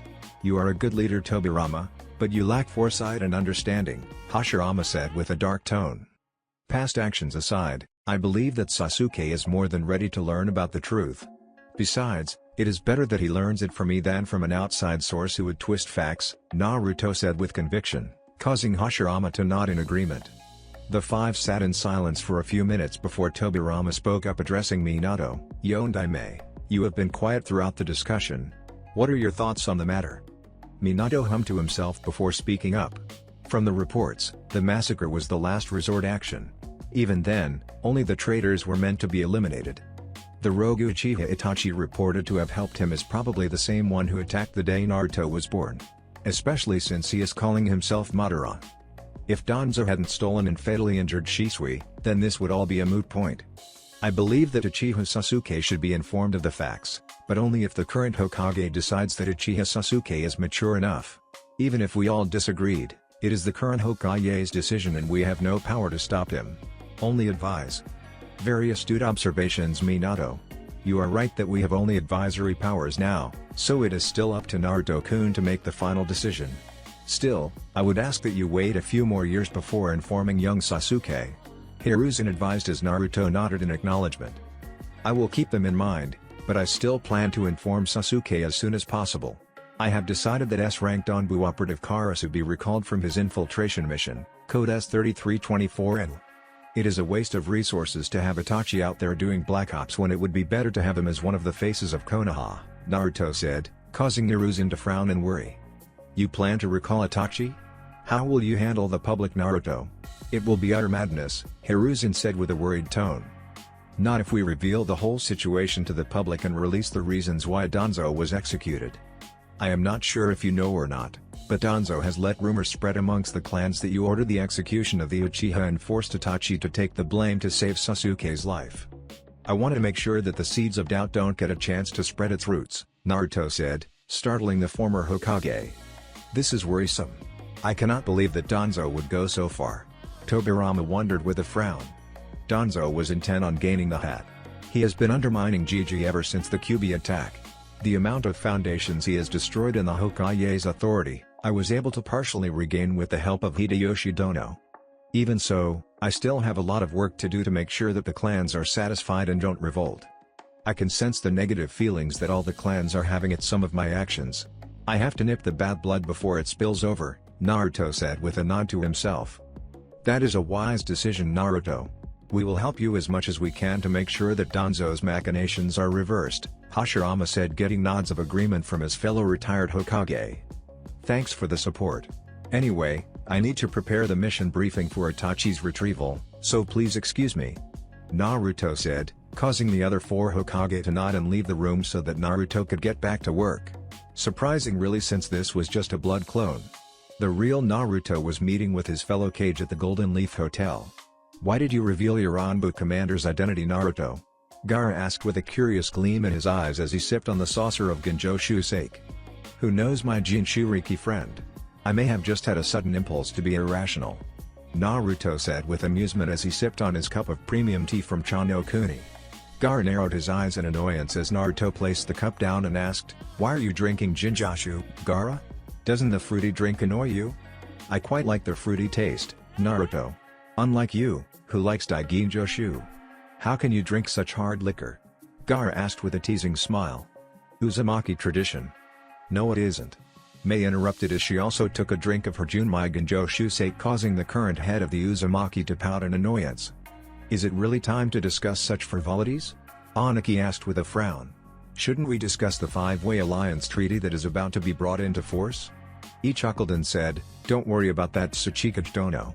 I am sure that we can discuss the alliance in more depth in the near future by calling a Gokage summit. In fact, it would be best to do just that. That way our councils won't be able to cause problems for us. Aniki huffed as he took a bite out of his katsudon as Mei asked a question. Are you going to have the reformed Uzu Shiogakure join the alliance? I am going to do that, but it will have to wait until Uzu has a new Kage. Since I am the daimyo and the Hokage, I decided to let another Uzu shinobi take over as Uzukage. When Uzu has a Q-dime, I will have them move forward with the alliance. Silence reigned around the room for a few moments before Gaara spoke up. It must be twice as hard on you to lead both Konoha and Uzu. I am surprised that you decided to take up the position of Hokage. Clones, my friend. The answer is clones. Then again, your insomnia would be a good answer as well, Naruto said as both young Kage shared a chuckle.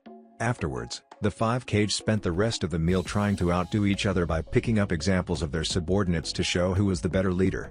Sasuke knew that there were a lot of things he was missing in relation to his clan's massacre, but never in a million years could he expect such a grand secret. Coup d'état. A simple word but with devastating implications.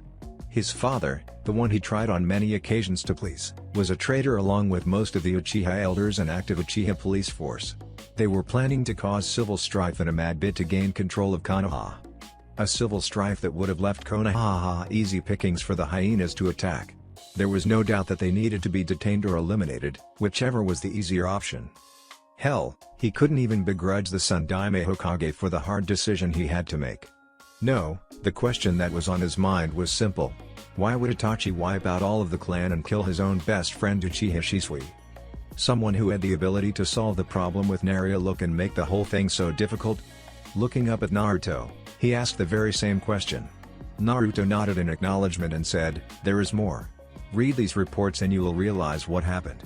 Sasuke silently took the folder Naruto handed to him and quickly pursued through the files in it, taking note of the highlighted portions of the files. Shushu attacked and had one of his Mangekyo stolen. Culprit, Shimura Danzo through his Black Ops Sanbo Division knee. No direct proof.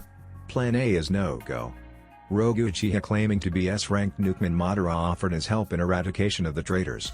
Accepted his offer only to find that he eliminated even the innocents. Madara invited me to join a shadow organization known as Akatsuki. Recommend that the information be kept secret from the populace and Sasuke. I, Uchiha Itachi, shall take the blame and become a Nukenin to infiltrate the organization known as Akatsuki, made up of a collection of S-ranked Nukenin from many countries. Request that Uchiha Sasuke be kept out of the reach of Ni and Danzo. If the request is not me, I shall be releasing sensitive information about Konoha to the world at large and truly become a Nukenin. Sasuke let out a harsh sigh as he replaced the files into the folder and returned it to Naruto as the god nodded in sympathy and said, "Quite the character, your brother is. One of the greatest heroes Konoha has had and we don't even know it." Sasuke nodded with a stoic expression before asking, "What do you plan to do, Naruto? Why let me learn of this? It is clear that the mission is an S-ranked secret and meant for Hokage eyes only." Naruto nodded in acknowledgement and said, "Do you still wish to kill Itachi for doing his job? I can assure you as Kanjiji that Itachi only killed the traitors except your mother, who tried to save your father even though she knew the truth and was against it. Her death was a great loss, but she will be honored for her loyalty to her treacherous husband." Sasuke thought for a moment before shaking his head and commenting, "Itachi should be here in Konoha and honored for his actions. I don't believe I could have done what he did for the village. But that's a moot point. What I want and what you will do are completely different things." Naruto nodded and said with authoritative tone, "Jonin Uchiha Sasuke, Ninja Registration. Number 012606, you are hereby temporarily transferred to Team Kagami led by Elite Jonin Haruno Sakura, Ninja Registration number 012601 along with Chunin Hyuga Neji. Ninja Registration number 012587 as Sensor and Jinani Nuzuka Kiba, Ninja Registration number 012620 as Tracker, as Mult-Range Assault Specialist. Your mission objective is the retrieval of Uchiha Itachi and the capture of his Akatsuki partner. Return here at noon tomorrow to meet up with your team and for the official briefing. Dismissed." Sasuke stood up and bowed with respect as he exclaimed with excitement and gratitude, "Hi Hokage-sama." Naruto nodded in acknowledgement as he turned his attention back to the stack of paperwork he needed to check over as Sasuke walked to the window and jumped out, much to the surprise of the blonde Hokage. After a few moments, Jiraiya climbed in through the window and said, "It seems that I am not the only one who climbs through the window now, eh Naruto?" Jiraiya didn't have the time to react as he felt the air around him swirl and suddenly found himself lifted into the air and out the window as Naruto's voice called out, "Don't bother me while I am doing the paperwork, unless it is a matter of national security. Go find the original. He should be somewhere in the Uzumaki compound." Jiraiya didn't even have the chance to blink as he suddenly found himself in front of the Uzumaki compound where Honoka appeared with a spine whip in her hands. She blinked in surprise before stating, "Naruto-sama is helping Hugo with his Senjutsu again.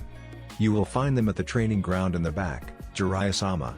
Jiraiya nodded as thanks to the Kanjiki matron as he walked through the gate and headed to the back of the compound, intent on finding the real Naruto.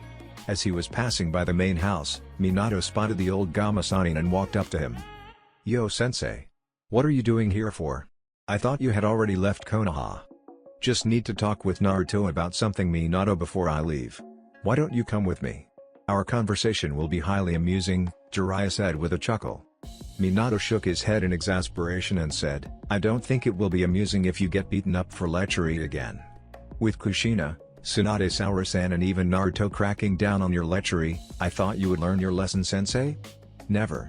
No one can keep Jiraiya of the Sannin from his research, Jiraiya exclaimed with a scream of defiance before a shiver ran down his spine as a woman spoke up.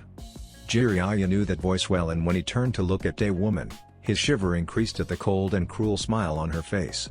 Is that so, Jiraiya? I wonder how long it will take Sakura Dono to heal you up after the royal beating I am going to administer? Hey H. Hi. H, how is it going? Jiraiya stuttered out as Tsunade wrapped an arm around Jiraiya's neck. An intimate gesture for outsiders, but to Jiraiya, it was anything but. What do you want to talk about with Naruto, Jiraiya? It better not be another of your bids to make him into a pervert, Tsunade said with a toothy grin. Jiraiya observed the grin and shivered in fear as he said, not at all, Tsunade. It is actually a matter about being toad summoners. That's why I asked Minato to join me. Tsunade stared at Jiraiya with narrowed eyes and suspicion before relenting. Unwrapping her arm from Jiraiya's neck, Tsunade turned to Minato and said, Minato, if he does something lecherous, let me know. Nothing will save him if he has lied to me. I will make sure that sensei doesn't get off track with his antics again. Tsunade Haim. Tsunade nodded in appreciation and said, Oji-san wanted to talk to you, Minato. So make sure that you keep your schedule free in the evening. Minato nodded as Tsunade retreated back into the main house while Jiraiya slumped in relief and released a breath before straightening up. Come on Minato, let's get the talk over with. I really need to head out by sundown. Minato nodded as teacher and student walked towards the back of the compound and the secluded, ceiling barrier-protected training ground where Naruto was helping Hugo master his unique Senjutsu-based Kekkei Genkai. Ino? The blonde-haired Yamanaka heiress looked up from her magazine and saw that her mother was leaning on the frame of her doorway. Putting down the magazine, Ino stood up and said, Yeah Mom? Are you going to keep lazing about today? I was hoping that we could talk? Ino blinked in surprise but nodded in acceptance as she said, Sure Mom. Close the door behind you. Yamanaka Chika was a voluptuous woman in her late 30s with sky-blue eyes and pale silver blonde hair. Chika walked into the room with a very sensual sway of her hips as she closed the door behind her and sat down on her daughter's bed with a worried expression on her face. Ino cocked an eyebrow at her mother's expression as they sat in silence. After a few minutes, Chika spoke up. Ino dear, are you feeling alright? Ino looked at her with surprise as the younger Yamanaka asked, Why do you ask that Mom? I am feeling completely alright. Chika ran a hand through her flowing long hair, a nervous tick that alerted Ino to the fact that her mother was really bothered by something, before Chika asked, You aren't out celebrating with your friends? I thought that you being promoted to Dokubutsu Jonin would have had you on cloud 9. What's wrong sweetie? Ino kept silent for a few moments as realization dawned on her face before she finally burst out into uncontrollable laughter. Chika was highly confused at her daughter's unusual reaction to her words, but before she could ask for clarification, Ino had already calmed down and had begun to speak. You really don't need to worry about a thing Mom. I was planning a party but unfortunately, most of my friends vetoed the idea saying that the reconstruction effort is more important. So we all decided to hold the party next month. Until then, since I don't really have the skills to help speed up the reconstruction, I decided to take it easy. I am sure you know that my time is soon going to become very limited when missions start up. So why waste what little free time I have? Chika nodded with a smile as Ino continued, Besides, from what I heard, Sakura, Sasuke, Neji and Kiba were assigned a S-rank mission. They are heading out this afternoon. It just alerted me to the increased workload I am going to get soon. How do you know that Ino? Chika asked with confusion. Ino smiled and said, I went to meet Naruto yesterday evening to see how he was settling in as Hokage. He was giving the mission briefing when I walked in. I was sworn to secrecy about the contents of the mission, but not the existence. Chika nodded before a mischievous smirk graced the woman's pink lips as she asked with a teasing tone, You went to meet Godime-sama in his office and that too in the evening? Is there something I should know, Ino? Ino blinked as a light pink tinge appeared on her flawless alabaster face. Well, Naruto decided to give us a chance. I really didn't want to waste it, not with the amount of opposition I have. A girl has got to do what a girl has got to do to gain every advantage in this war. Chika nodded before she frowned and said, You do know that no matter what you want, Goddamn-sama will be required to take multiple wives, right? I hope you don't plan to be the only one. Ino nodded and said, I know mom, besides Naruto doesn't really have the time for flings and neither do I want us to be one. I really do like Naruto, mom. I don't only have to prove myself to Naruto but to Otohime and Hinata as well. Not to mention Shienheim and probably Sakura as well. Sakura? I thought Goddamn-sama and Sakura were only very close friends? Chika asked with confusion dawning on her face. They are, and I know for a fact that Naruto loves Sakura, maybe even more so than he loves the village and his clan, but for some reason, he just doesn't want to admit it. Hell, even Sakura is being a stubborn mule. All of us can see that they love each other, yet they insist that they are friends. Ino complained with annoyance before continuing. Otohime and Hinata have plans, I don't know what yet, but I believe that they are planning to force Naruto and Sakura to admit their feelings. I hope they succeed. You know, most women would be overjoyed that there was one less rival for the boy they like. It seems that you and the rest of Goddamn-sama's girls are very selfless. Chika commented with a smile. Why cause problems when it is inevitable that we have to share? Besides, Sakura is the only one who can truly get through to Naruto when he has set his heart and mind on something. Chika nodded with a smile and said, I see what you girls are planning. Sakura will be the leash that will keep Naruto-sama under your control. Ino blinked at her words before the Yamanaka heiress started giggling. Chika joined in and soon mother and daughter were clutching each other, giggling their hearts out at the image that popped into their minds. The two finally calmed down after a few minutes, tears rolling down their face. As they wiped the tears off their faces, a sound at the window drew their attention. Ino stood up and walked up to the window and opened it up to find a messenger hawk sitting on the window sill. Taking out the scroll in the hawk's pouch, Ino retreated back to her bed and looked at the red scroll with trepidation. After a few minutes of silence, Chika finally spoke up, well dear, aren't you going to break the seal and read the contents? Ino nodded dumbly and broke the seal. Unrolling the scroll, Ino gasped in shock at the message. It was a single line, written in red ink and was signed by the Hokage himself. It was a summons for a top priority mission. Tokubetsu Jonin Yamanaka Ino, Ninja Registration Number 012604 Kunoichi, report to the Hokage office within the hour of receiving this message. You are being conscripted for an A-ranked escort mission under the command of Elite Jonin Mitarashi Anko, Ninja Registration Number 011226. God, I'm Hokage Konohagakure no Sato. Ino blinked in surprise before jumping up and rushing to her bathroom. There was no time to waste. She needed to get ready for her mission immediately. Chika watched as Ino rushed into her attached bathroom with pride as she rolled up the scroll and placed it on top of Ino's bed and made her way out of Ino's room. Minato, what's worrying you? Kushina asked with worry as she and Minato laid in their shared futon. Minato sighed before stating, a lot of things, but the most worrisome thoughts center around Naruto. He is powerful, but I think he is spreading himself too thin. Kushina. He will burn out if he keeps this up. The amount of clones he is using is astounding. Kushina nodded as she snuggled up to her husband and said, I know what you mean, but we just have to trust in him. Besides, Moka-sama said that this was Naruto-kun's modus operandi and he has yet to abuse it to the point of collapse. I am sure he will be fine. Though I wish I wasn't named the new Anbu commander. Naruto has introduced so many reforms that I can't even recognize it from my time as commander. What do you mean, Kushina? I doubt there could be so many reforms to confuse you. Minato scoffed, thinking that Kushina was being her overdramatic self.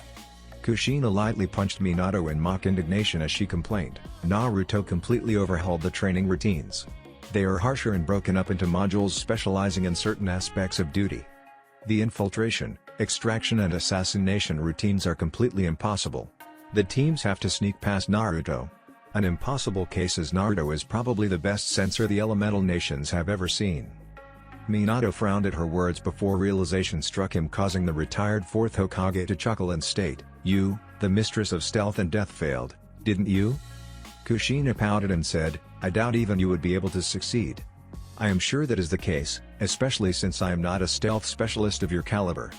Even so, I can understand your frustration. This afternoon, Sensei and I had a talk with Naruto about our statuses as Dode summoners. It was quite an enlightening conversation. Did you know that Naruto ranks higher in the Dode clan hierarchy than even Game Bunda? What? But I thought only the Gama-Senin couple outranked Bunda? Kushina asked with confusion, causing Minato to nod his head in agreement. So did I, until I learned that Naruto is the second strongest sage and Gaara-Maru-sama's personal apprentice. I always thought that the old geezer was senile. Turns out, he is so in tune with nature that all of us were only footnotes in his mind. That is until Naruto unlocked the secrets of Toad-style Senjutsu without help. His aptitude drew the old geezer out of his trance.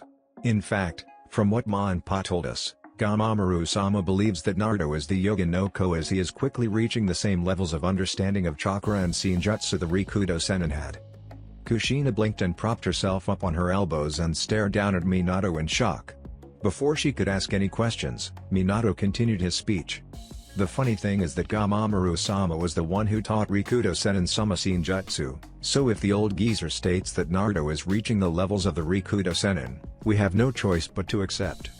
It is a humbling experience to know that my son has surpassed me already at such a tender age and is on his way to surpass a literal god amongst men.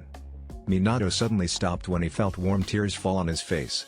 Directing his attention back to his wife, he saw that she was crying, the silvery moonlight causing the tear tracks to glow a burnished silver. Minato would have worried if he didn't catch the gleam of pride and joy in his wife's eyes. Smiling to himself, Minato pulled Kushina down into a hug and said, "I know, Kushina. I wish we were able to help Naruto-kun reach this level, but he is truly our son." As Kakashi said, Uzumaki Naruto is the most unpredictable knucklehead ninja Konoha has ever produced. I am so happy that he was able to achieve so much in such little time.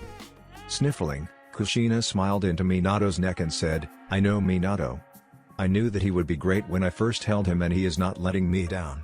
Now let's just sleep, Minato. I have to get back to work at dawn." I think that Naruto reinstated me as the Anbu commander just to spite my absence in his life. Minato chuckled and said, "I doubt that. I believe that he trusted you more than he trusted anyone else to take up such an important position." Kushina nodded as Minato placed a kiss on her forehead. Husband and wife laid in each other's arms as they slowly drifted off to sleep, content in the knowledge that their son was a great person and an even greater son. Demon blinked in surprise as he looked down at the file Naruto handed him before looking up and staring at Kakashi and Rock Lee with confusion. After a few moments of tense silence, Demon opened the file and read the contents. Beside him, Kakashi and Lee were reading their own copies of the same file. When all three were done, they returned the files to Naruto as the young Godime Hokage and Uzu Daimyo took them back with an unreadable expression on his face. It seemed like hours before Naruto finally spoke up. "Well?" All three Jonin knew that the question was addressed to the Kanjiki patriarch, causing the man to release a sigh and stated, "The Kanjiki clan motto is be as unyielding as steel. You have nothing to worry about, Naruto-sama. I will not let my personal quarrels with the target cloud my judgment." Naruto nodded in relief and said, "That's good, Domon. I don't want to be the one to inform your wife that you were killed because you couldn't be professional." Domon nodded in understanding as Naruto addressed the three shinobi. "This is a joint mission between Konoha and Uzu. The main objective is to track down and observe the target. The rumors state that he has gained access to multiple Kekkei Genkai. 3 are recurring and the final is recent. I need you 3 to engage him if necessary and confirm what Kekkei Genkai the target has gathered. He has 3 subordinates, 1 kunoichi and 2 shinobi. Other than that, we have no more information. Any questions?" The 3 Jonin shared a look before Lee spoke up. "Do we know what Kekkei Genkai the target is rumored to possess? Other than Kotan, I mean. It would be easier to know what to expect than go in blind." Kakashi and Domon nodded in agreement, causing Naruto to smile and state, "Kotan is confirmed." Domon's reaction to the reports confirm it. "We don't know the target's proficiency with Kotan, so be wary, though I doubt that he will be able to use it like Mokurin and Ayako can." All 3 nodded in agreement with Naruto's assessment as the Godime continued, "It is rumored that he can move at an exceedingly fast pace, leaving behind a shadowy afterimage. I have discussed it with my predecessors and we conclude that it is Jinten, the swift release. Lee, you are the only one in the team who can strike the target if that is the case. He is also rumored to be able to generate storm clouds, so Rantan as well. Finally, it is not confirmed, but he seems to have acquired some kind of Kekkei Genkai that allows him to absorb chakra-based techniques and then release it as azure chakra flames of greater power. We don't know the name, but if it is true, then stick to bending. Do not externalize chakra usage. That is all we have." The 3 Jonin nodded in understanding as Kakashi received the mission scroll as Naruto stated, "The time limit is 3 months. You shall leave at dawn tomorrow. This is an S-ranked mission, so be alert." Only Kakashi has experience on these types of missions, so he will be the commander with Domon as the second in command. You three will meet up with Jiraiya of the Sannin at Shamizan. Before you leave, meet with Natsumi at the Uzufun Shodan. She has some Fuinjutsu supplies prepared for this mission on my request. Make sure to learn the purpose of each type of tech. Dismissed. Hi Hokage-sama. Kakashi and Lee said with a bow as they turned and left the room while Domon just nodded and left with a quiet, "As you command Naruto-sama." After the three had left, Minato dropped down from the ceiling. Father and son stared at each other for a few moments before Naruto made a hidden gesture, dismissing his Anbu guards. After they were sure that the Anbu had left, Naruto activated the privacy seals as Minato sat down in the chair in front of Naruto's desk. "What do you need, Dad?" Naruto asked with trepidation. He was intimately aware of his father's brilliance and intuition, so his father's behavior was putting Naruto on edge. Minato sat in silent contemplation for a few moments before he finally spoke up. "Son, why did you use the Ninpo, Kako no Yurei, and who did you bring back with you?" Naruto blinked as he tried to comprehend the question before he cursed as realization struck both himself and Kurama. Taking a steadying breath, Naruto looked his father in the eye and asked, "Your half of Kurama was also affected, right?" Minato nodded, causing Naruto to sigh and state, "We should have expected that. What is the last thing you remember about the previous timeline?" "The Jubi launched a Bijudama at the allied shinobi forces." "Then you know damn well why I did what I did," Naruto exclaimed, causing Minato to frown and state, "But all four of us reincarnated Hokage had already placed a Ninpo, Shisuke no Jutsu around the Jubi just as it released its Bijudama. There was no need for you to use such a powerful Jakuken ninjutsu." Naruto looked up in surprise before he nodded and said, "From your perspective, that is true. From mine, we believed that we were going to be killed. I took the only chance I had to save everyone. What would you have done in my place?" Minato nodded with a sad smile and said, "You already know the answer, Naruto. I would have done the same. Now, who did you bring with you?" Naruto narrowed his eyes at his father and said, "Sakura, and I am sure you have realized it, but to be sure, my fellow Jinchuriki and the rest of the Bijou. Which seems to include you as well now." Minato nodded and said, "Is that why you and Sakura are working so hard and ignoring your feelings for each other?" Minato was surprised at the sad look on Naruto's face as Naruto shook his head and said, "I may have feelings for Sakura-chan, but she has made it clear that she loves someone else and won't be able to return my feelings. I will not destroy my friendship with her just for a selfish desire to call her mine." Minato nodded in understanding before he said, "That is a good reason, though I believe that both of you are in denial. But that's my observation. I may be seeing things. Now, what do you plan to do next? I doubt this is how it turned out in the last timeline. If I am not mistaken, Tsunade was the god Diamond Sarutobi had died, right? Everything is different. Now, we preempt the Akatsuki, Obito, and Madara. That is the only thing we can do at the moment. Already the world is closer to peace than ever before. I hope to make sure that is everlasting," Naruto said with a determined smile. Minato smiled in return and said, "That is a great dream, Naruto, and I am sure you will achieve it. Your mother and I are very proud of who you have become." "Thanks, Dad," Naruto said before asking, "Was there anything else we need to discuss?" Minato stood up and said with a shake of his head, "Not at the moment, son. I need to go talk with Mito-sama and Natsumi-san about a seal I have in mind, so see you at dinner." "Sure thing, Dad," Naruto said as he deactivated the privacy seals just as Minato teleported out of the office with a proud smile directed at Naruto. Kurotsuchi and Yugito were sitting deep within the Uzumaki clan compound with Orohime, Hinata, and Shion. A surprising situation as neither of them expected to be called here by the Mizu Princess, the Hyuga Princess and the Princess of Oni no Kuni. They were even more surprised when the current heiress of the Uzumaki joined them. As Sakaki and Mizuho retreated from the room after placing the trays of snacks and pots of tea, Otohime spoke up with a regal tone. "I am sure you two are wondering why we called you here." Otohime trailed off as Kurotsuchi and Yugito nodded in acknowledgement. Smiling reassuringly at the two foreign kunoichi, Otohime continued, "To put it simply, your marriage with Naruto-kun is set in stone as are mine and Hinata's. Shion is still uncertain, though I believe that she will agree to a marriage. Karen, why the hell are you here anyway?"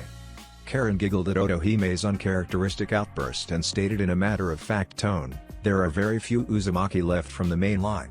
I wish to keep the bloodline active. It doesn't hurt that Naruto-kun is a 1 in a million catch."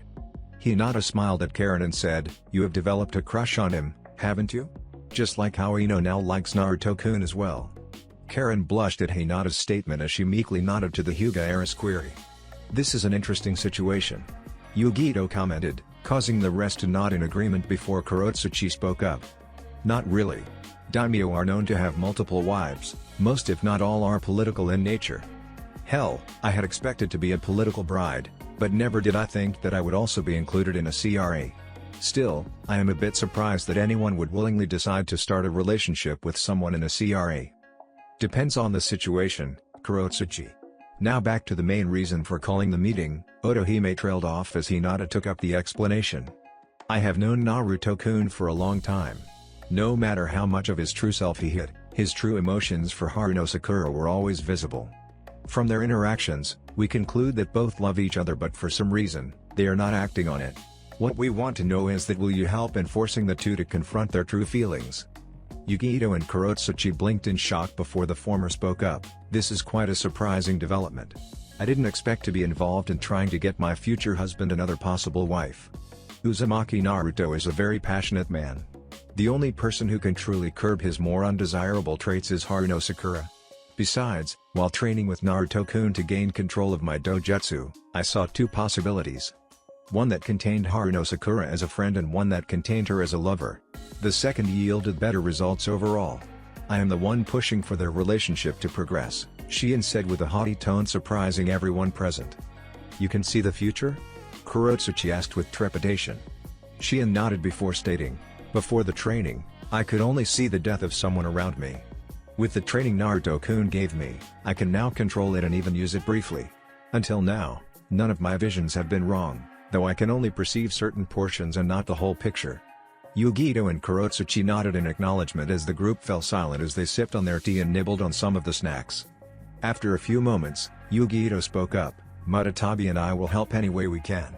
As a Jinchuriki, I cannot stand back and let a fellow Jinchuriki miss out on a chance to find happiness. Kurotsuchi snapped her head towards Yugito in shock before sighing and turning her face back to the group and nodded in resignation.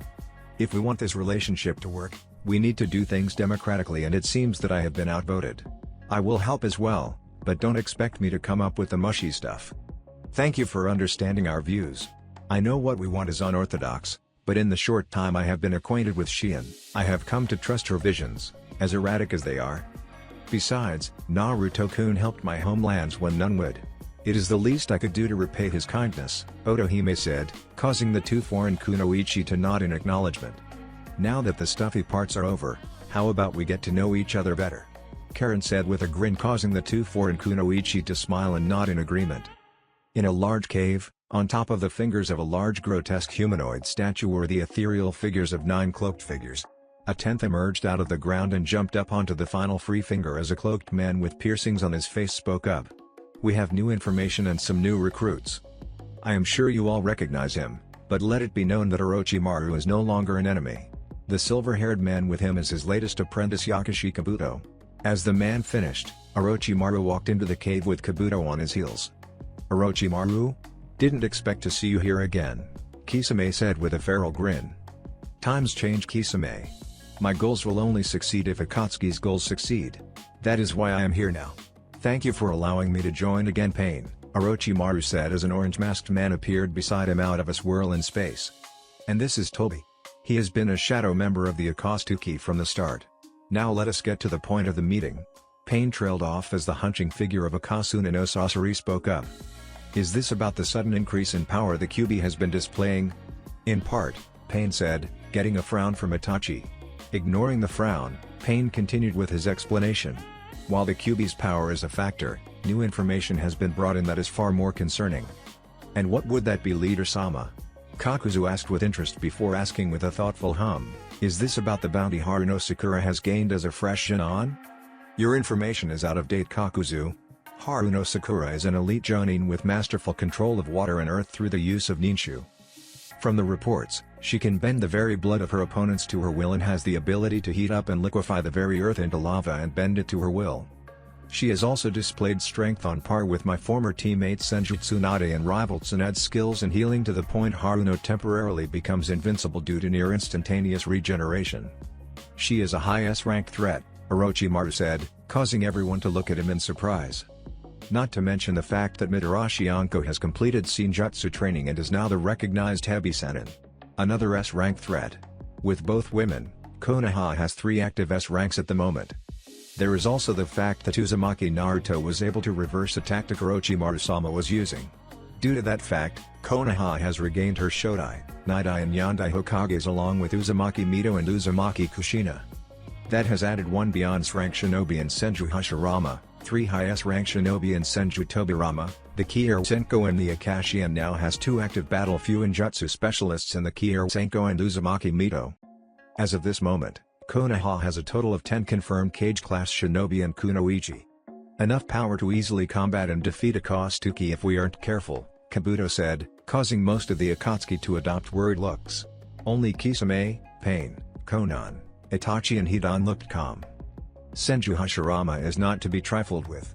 We must approach with caution, Leader Sama, Kakuzu said, causing Pain to nod in agreement. Very well. Itachi and Kisame, your mission parameters have changed. You will sneak in and if possible kidnap Uzumaki Naruto, else retreat. While you are at it, evaluate Konoha's strength. Do not take unnecessary risks. Pain ordered, causing Itachi and Kisame to nod in acknowledgement.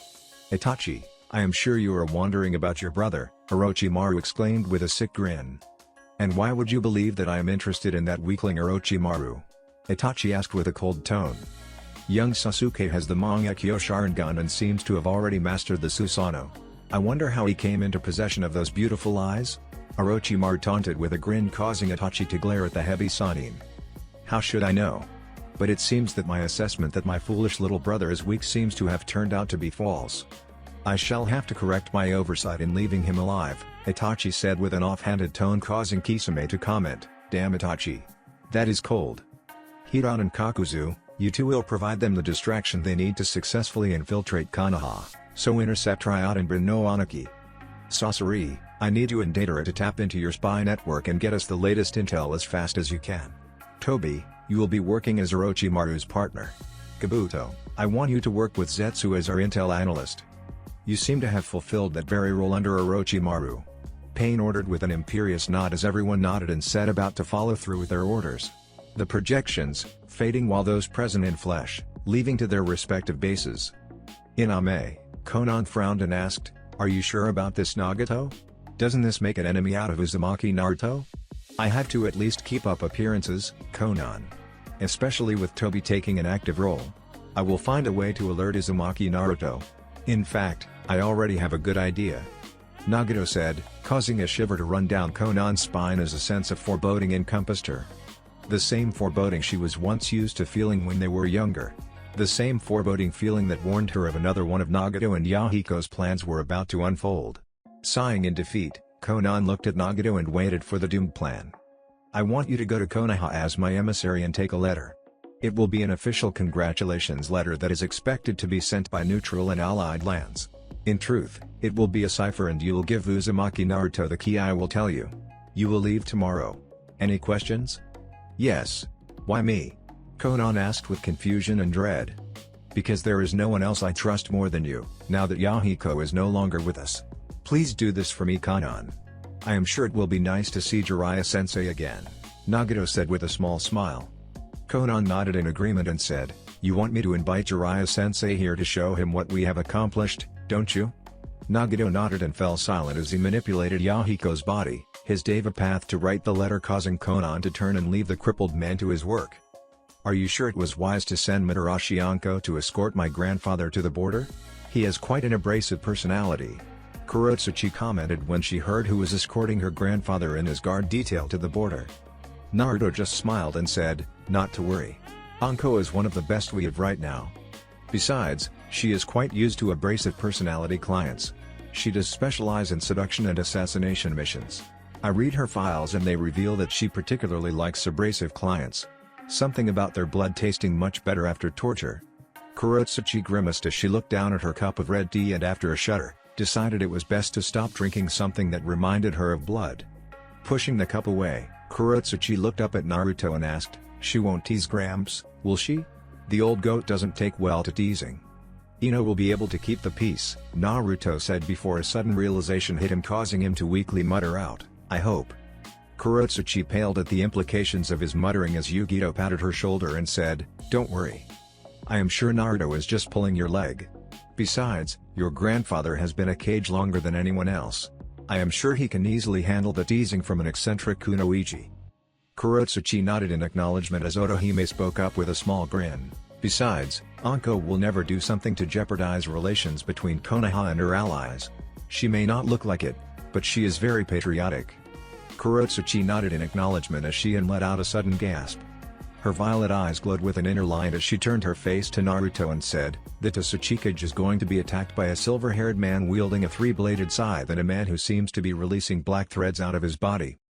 Both are wearing Akatsuki cloaks. Ino and Anko won't be able to protect Anaki alone. Her words caused Kurotsuchi and Yugito to start panicking as Naruto stood up and with a menacing aura stated, don't worry you two. I am asking Hashirama to accompany me to handle those two idiots.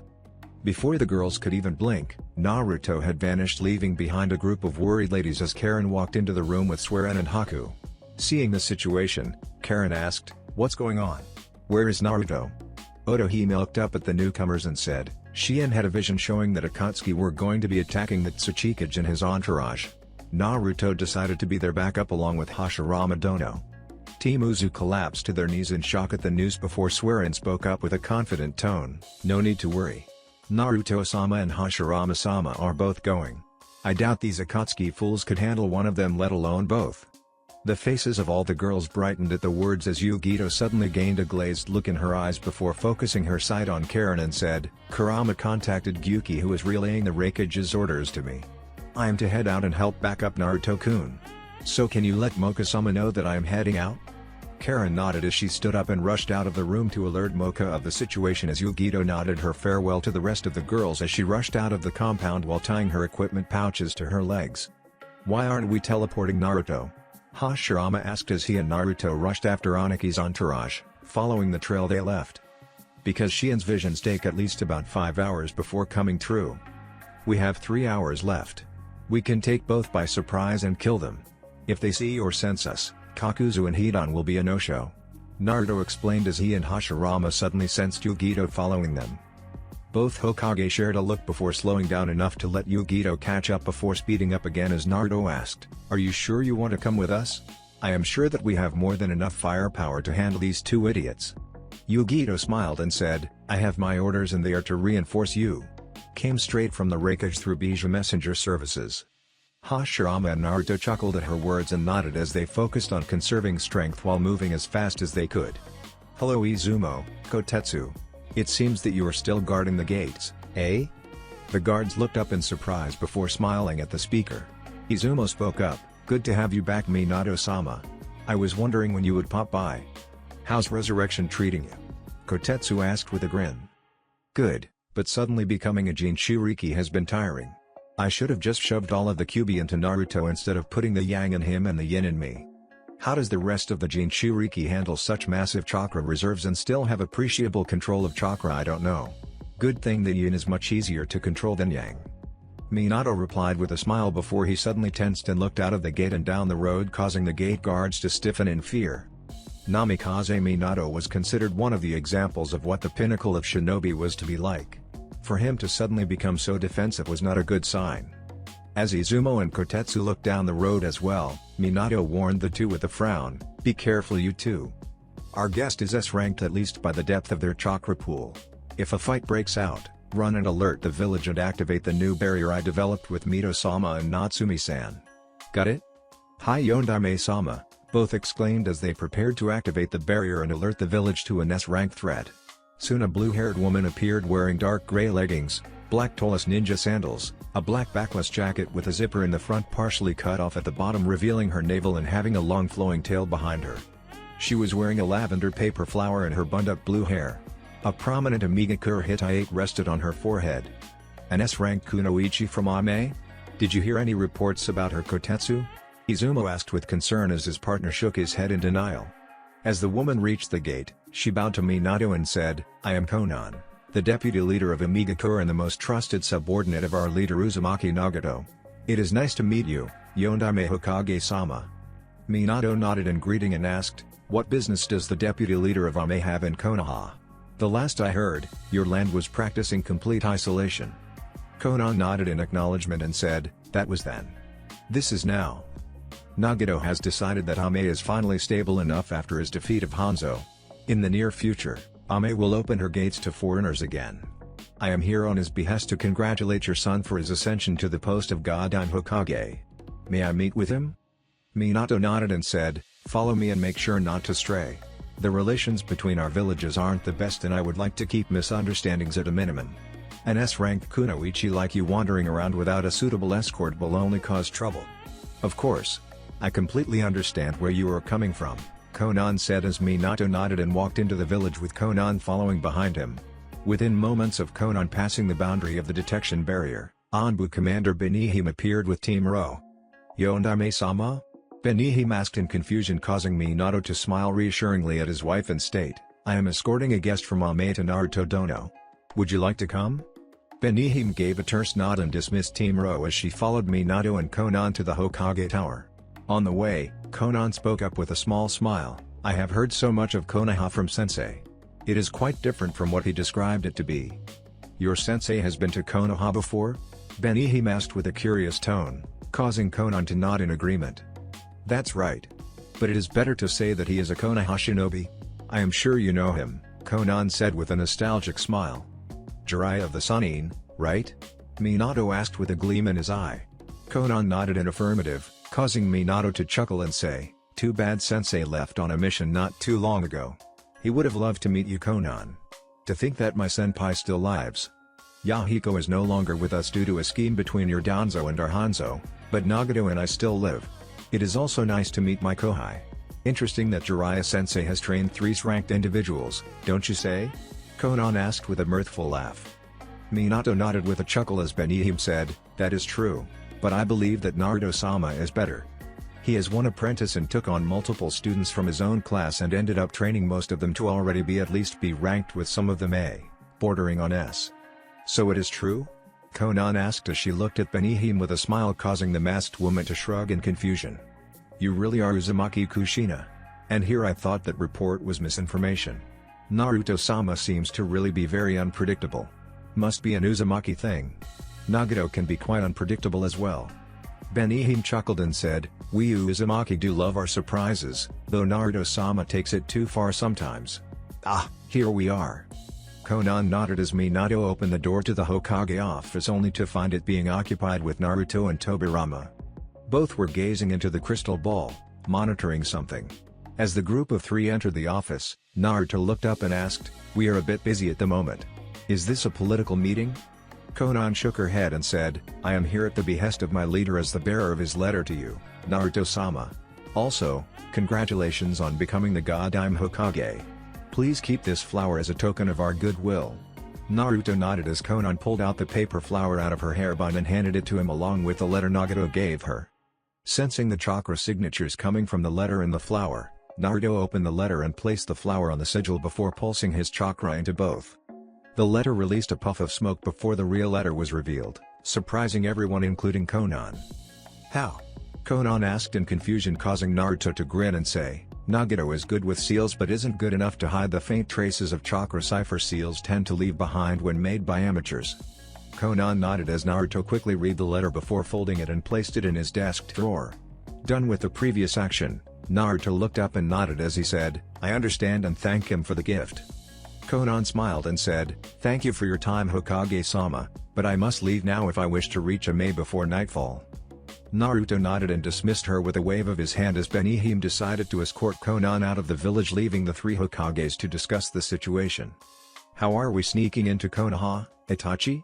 Kisame asked as they walked down the path towards Konoha. "I will hypnotize the guards with my Sharingan. That will keep everyone ignorant of our presence within the village," Itachi explained, causing Kisame to nod in acknowledgement and ask, "What happens if we encounter Namikaze or one of the Senju brothers? Are we going to fight them? What about Uzumaki Kushina? In such a case, we retreat post-haste. Any one of them will be a dangerous foe, even if we team up against them. Any combination of them and it will be futile to battle," Itachi said before his instincts screamed at him to roll to the side. Following through with the roll, Itachi paled when he saw the ground that was previously beneath him suddenly turn to lava and spike up. Across from him, Kisame was staring at the pool of quickly solidifying lava with interest when a bolt of lightning struck him from behind. Screaming in pain, Kisame unfurled Seimata and prepared for battle.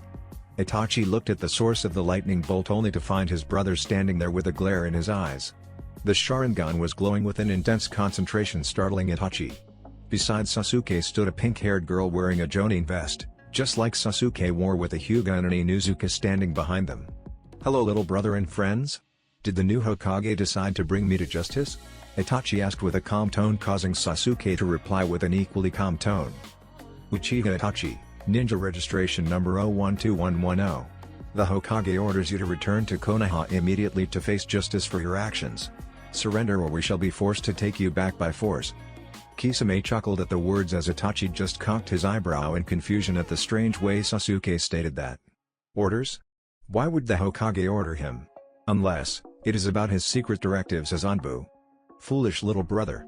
You know that no Nukenin worth their salt would accept such orders. "I am sorry to say that I shall have to decline your most generous offer," Itachi said with a bit of humor in his usually bland tone.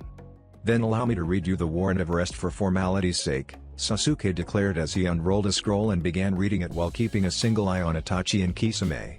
Jonin Uchiha Itachi, Ninja Registration number 012110, former member of Konoha Anbu Black Ops. You are hereby charged with desertion of rank, dereliction of duty, voluntary manslaughter of a Konoha clan and abandonment of youthful charge. You are hereby called back for questioning, judgment and imprisonment. Willful resistance to arrest will lead the arrest orders to become elimination orders." Rolling up the scroll and putting it back into his vest pocket, Sasuke placed his full attention on Itachi and said, "I give you another chance, brother. Comply with the arrest or be eliminated." Itachi narrowed his eyes in surprise as Kisame released a heavy chuckle and said, "You have guts, young Uchiha. I will give you that. What makes you think that you and your team can take Itachi down, let alone the both of us?" Sasuke did not dignify the question with an answer as he swung his left arm in a circular motion and released a concentrated beam of chakra at Kisame, causing the shark-like man to curse and jump back while swinging Seimata into an intercepting position. Unlike what Kisame expected, Seimata didn't consume the lighting like it does ninjutsu. Instead, the sentient sword screamed in pain as it and by extension Kisame were shocked and burned by the bolt of lightning. Taking advantage of the distraction, Sasuke charged at his brother while Sakura bent a slab of rock out of the ground and rode it towards Kisame. Itachi didn't have much time to ponder the intriguing event of Seimata failing to consume the lightning bolt as Sasuke reached him and threw a punch at the elder Uchiha's face. The elder Uchiha ducked, but a wave of flames rushed over his head, singing his hair and alerting him to the fact that Sasuke was far more dangerous than he expected.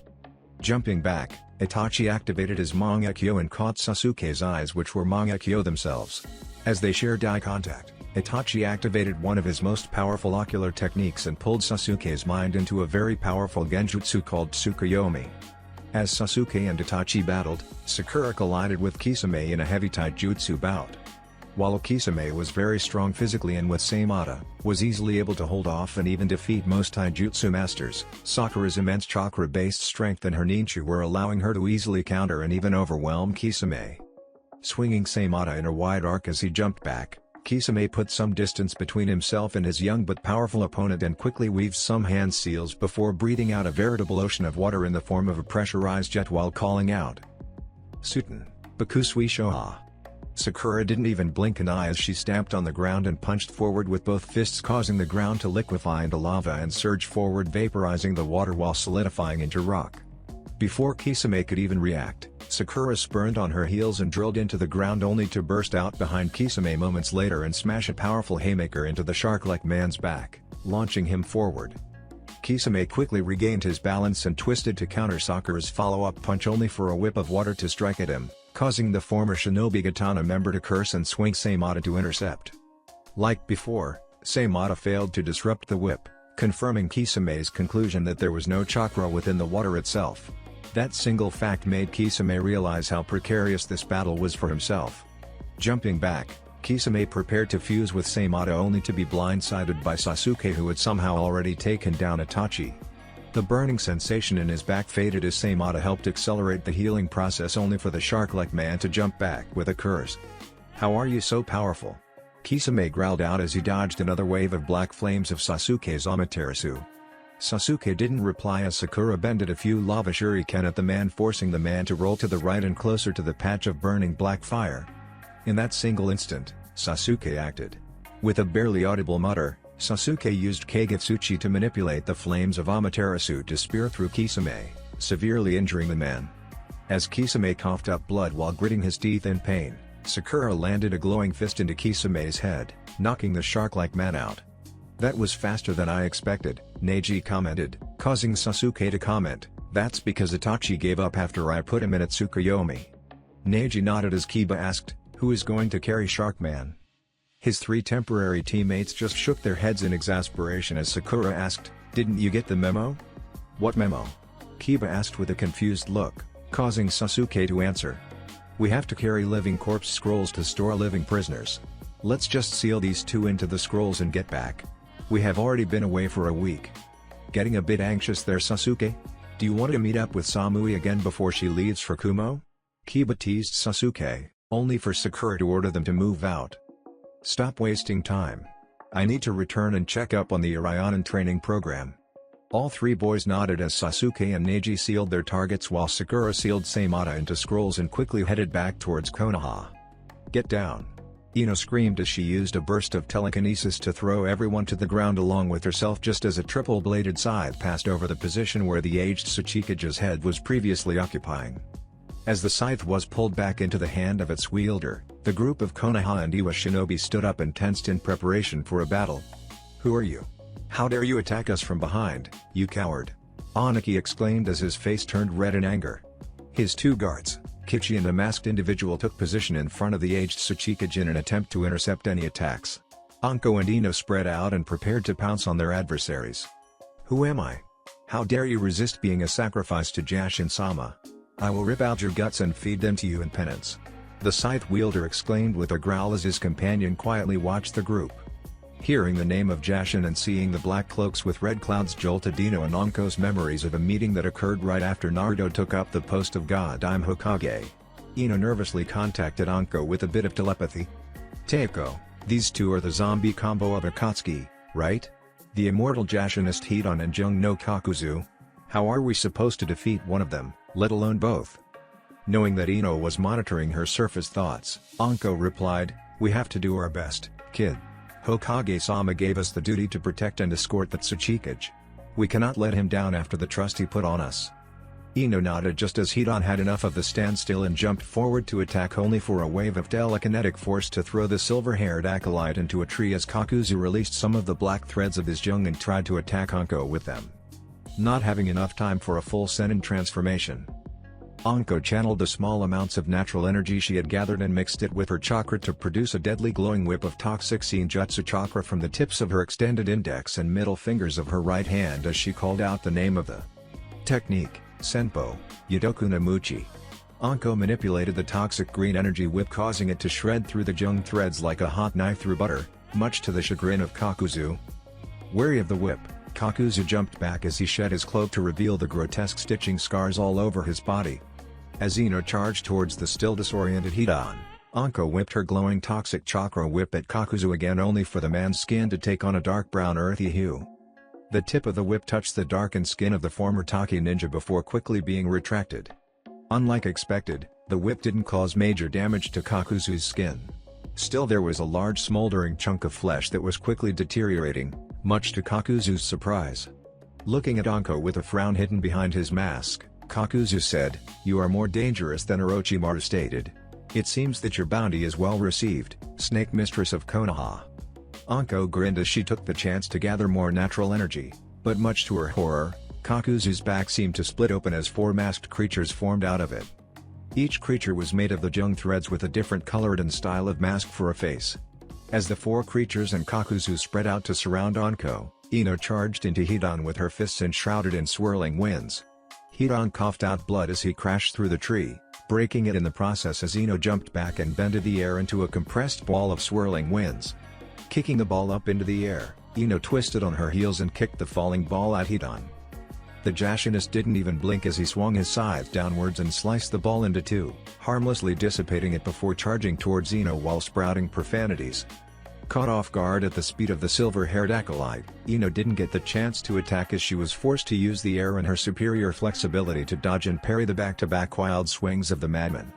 After a few moments of fast-paced dodging, Ino found an opening allowing the Yamanaka heiress to land a kick on Hidan's chest, and with a simple application of air bending, Ino launched the enraged acolyte into the air and followed up by conjuring up a whirling twister of winds that proceeded to throw the acolyte around before Ino bended the twister, causing Hidan to crash through some of the broken and uprooted trees. As the dust cloud dissipated, Hidan was revealed to have been punctured by multiple large shards of wood. Some of them had pierced through his back and out of his chest right where his lungs and heart were. His legs were crushed beneath a large log of wood. Coughing up blood with a creepy grin, Hidan taunted, "You would make a good servant of Jashin-sama. You are ruthless and know how to inflict pain. Don't throw me in with the likes of a madman like you. I do not enjoy causing pain and death. I do what I must for the good of my village, my comrades and my clients, Yugakure no Hidan." "Now to see if you really are an immortal or just someone with a superior healing factor," Ino said with a dead tone as she manipulated the air into a blade around her right arm and proceeded to chop off Hidan's head. "They are handling this situation rather well, don't you say, Naruto?" Hashirama asked as Naruto, Yugito and himself watched the battle from afar, ready to interfere if needed. "I will admit that Shien's visions aren't set in stone, but she did see Anko and Ino in trouble. I have a feeling that they are taking their opponents lightly," Naruto commented with a frown as Yugito nodded in agreement. "We cannot underestimate those two. Even Matatabi is wary of the pair, and with good cause." As Yugito finished her sentence, they watched as Ino decapitated Hidan and turned around without a care in the world as Anko was thrown back by an explosion caused due to a fire jutsu Kakuzu's red masked creature used. Katen, Shukaku. I remember being at the opposite end of this jutsu. Those two won't be able to handle the situation much longer. Kakuzu has been alive since before all of you were born. He had immense potential and seems to have met it. After all, no normal ninja can survive a fight against me where I had used my full power. Kakuzu is one of the handful of ninjas to have done so," Hashirama commented as he tensed in preparation to intercept the Takinukenin. "That was a great mistake on Ino's part," Yugito commented as Ino ignored the still twitching body of Hidan as she rushed to provide support to Anko against Kakuzu and his masked creatures. Even with both kunoichi working together, they were unable to destroy or even harm one creature, let alone the rest. Thanks to Ino, Anko gained enough respite to gather enough natural energy so that she could activate her rudimentary Sennin transformation. With Ino's telekinesis and air bending and Anko's Senjutsu techniques along with her own fire bending and lightning generation, the two kunoichi were able to push the four masked creatures back, but at the cost of allowing Kakuzu to regroup with Hidan's twitching corpse. While the two kunoichi were occupied with the four masked creatures, Aniki and his guard had retreated farther away from the fight, thereby losing sight of Kakuzu. Taking advantage of the situation, the master of the Jung used the opportunity to rip the wood shards out of Hidan and the tree off the acolyte's legs before using the Jung threads to stitch the silver-haired man back together. "Danko," Ino cried out in shock as Hidan blindsided the snake mistress from behind while Ino herself was forced to float into the air to dodge the Kakuzu's lightning water combination jutsu. Unfortunately for the Yamanaka heiress, Kakuzu anticipated her actions and directed a mass of quivering Jung threads to skewer the blonde kunoichi while Anko was forced to defend against Hidan's crazed barrage of slashes. Widening her eyes in surprise at the offensive Kakuzu launched, Ino focused her formidable telekinetic powers and mastery of air bending to create an opaque barrier of air in a feat once thought impossible. Even so, the barrier barely held off the spikes of thread for a few moments before punching through, intent on skewering the young Yamanaka heiress. Realizing that she had messed up and was going to pay with her life, Ino closed her eyes in acceptance of her fate, grateful that she was going to suffer a quick death. That was much better than most kunoichi could expect. At the same time, Anko finally made a mistake, allowing Hidan to nick her on the arm and draw blood, the toxic Senjutsu chakra cloak having been exhausted faster than she expected. Remembering the reports on this particular madman, Anko knew that there was nothing she could do now as Hidan activated the first part of his forbidden jutsu by drinking the blood he took from her, causing tribal marks to appear all over his body as a complex sealing array spread underneath him. Immobilizing the snake mistress, Kakuzu was about to comment on the situation when his well-honed instincts warned him of danger as a wooden dragon erupted out of the ground and swallowed his target just as his spiked threads crashed impotently against the wooden surface. At the same time, Hidan found himself suddenly unable to move while being lifted into the air. Kakuzu gathered his masked beasts around himself as Hashirama emerged from a nearby tree while Naruto and Yugito phased into existence beside the immobilized Anko. It has been a while, hasn't it, young no Kakuzu? At least for yourself, that is. Shodai Hokage. Kakuzu spat out like a curse as the wooden dragon lowered its head and gently spat out the surprised Ino beside the immobilized Anko before curling around Hashirama in a protective gesture. In the flesh, Kakuzu. It saddens me that you didn't change after our fight. I shouldn't have allowed you to escape. An oversight that I shall endeavor to correct today, Hashirama said with a sad smile, causing Kakuzu to shiver in fear. You motherfucker. Let me go so that I can sacrifice all of you to Jashin-sama. Hidan growled out as he tried to wiggle his way out of the telekinetic grip Naruto had on the immortal. Be quiet, you madman. You are in no position to make demands of us. Who do you think you are to attack my subordinates and my allies? Naruto barked out as the air around Hidan started swirling. Sharp blades of the normally insubstantial element slowly carving chunks out of the immortal, causing the man to grit his teeth in pain. Naruto would have continued to rip the madman to pieces with that technique if Anko hadn't suddenly started to scream in pain. Realizing that even though the ritual was incomplete, Anko and Hidan were still connected. Narrowing his eyes in contempt, Naruto kneeled down on the ground and placed his palm on the ceiling array as he gathered pure Senjutsu chakra in it. A purple glow began to spread out over the array before the whole array pulsed and was suddenly erased from existence. Standing up, Naruto addressed Yugito. You can take care of the team, right? Yugito's lips curved into a cruel smile as she purred out, with pleasure. Naruto nodded and turned away from Hidan, letting the immobilized Jashinist crash into the ground as Yugito became engulfed in a dark blue-black cloak of chakra taking the form of a two-tailed cat. Hidan cursed as he tried to get back on his feet, only for Yugito to crash into the silver-haired immortal and deliver punishing kicks and punches, all the while keeping her victim out of reach of his triple-bladed scythe. Need help, Shodai? Naruto asked with a lazy tone as he teleported Anko and Ino out of reach of the battle. With Kakuzu? Don't insult me, god. Instead of worrying about me, keep an eye on your woman and the madman instead. Hashirama replied with a rare bout of arrogance as his face took on the markings of his brand of Senjutsu. Naruto just shrugged as he leaned on the tree branch and turned his full attention to the beatdown Yugito was laying into Hidan. Don't underestimate me, Shodai Hokage. I have far more experience than you can ever hope to accumulate, Kakuzu growled out as he moved to attack Hashirama. Hashirama didn't even spare the Takinuken any thought as he clapped his hands together and clenched them. In the blink of an eye, a massive writhing forest formed around him, surrounding Kakuzu and his four masked beasts. Blasts of crimson fire, waves of swirling winds and branches of forked lightning ripped through the newly formed forest, only for new trees to grow and replace their fallen comrades. I can't believe I am seeing Shodai-sama using his famed Makuten. Tenzo doesn't have anything in comparison. Anko commented with awe as she watched Hashirama rise above the tree lines on top of his wooden dragon as writhing vines and trunks carried the four masked beasts and Kakuzu into the air where the Takinuken flailed about, trying to free himself. That wasn't long.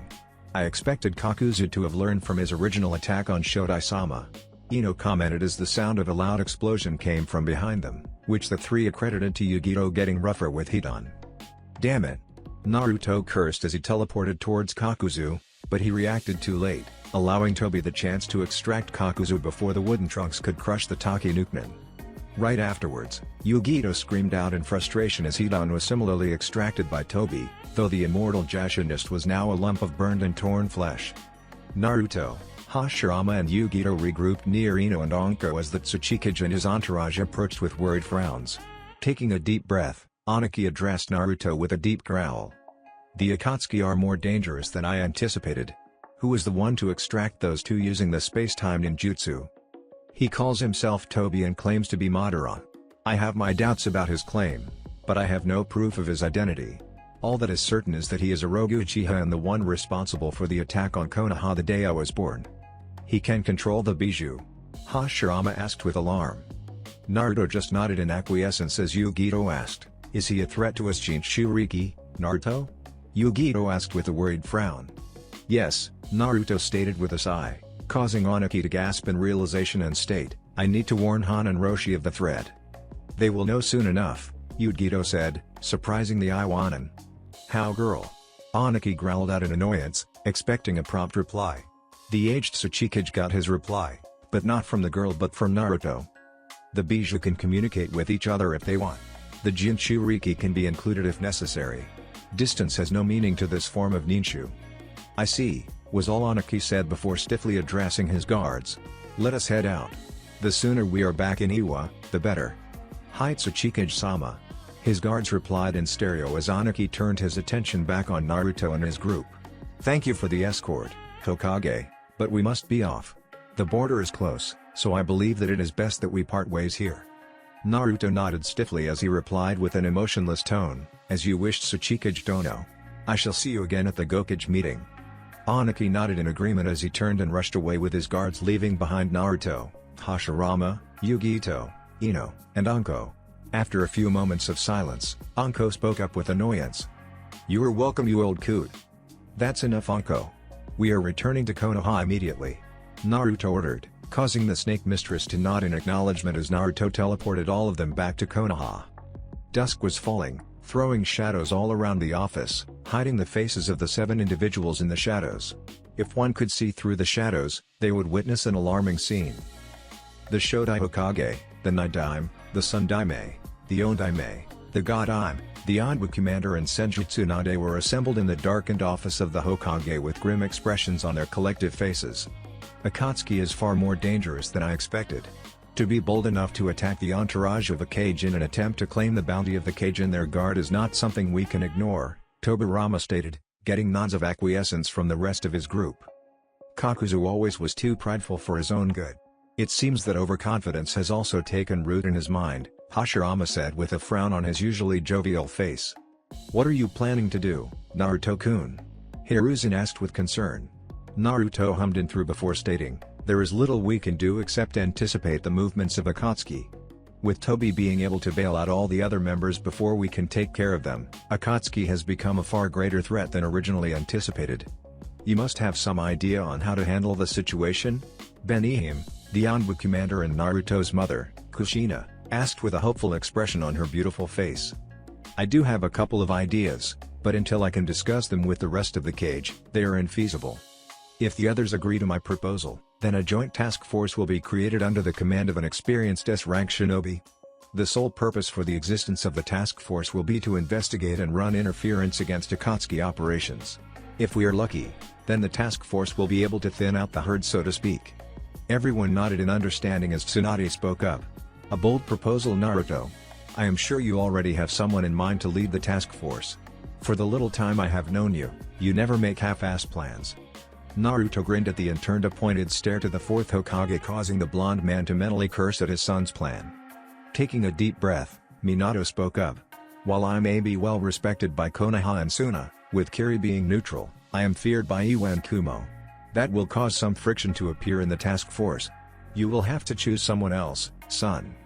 You are correct that some of the people of Kumo and Iwa fear you, if not outright hate you, Dad, but more level-headed people respect your prowess.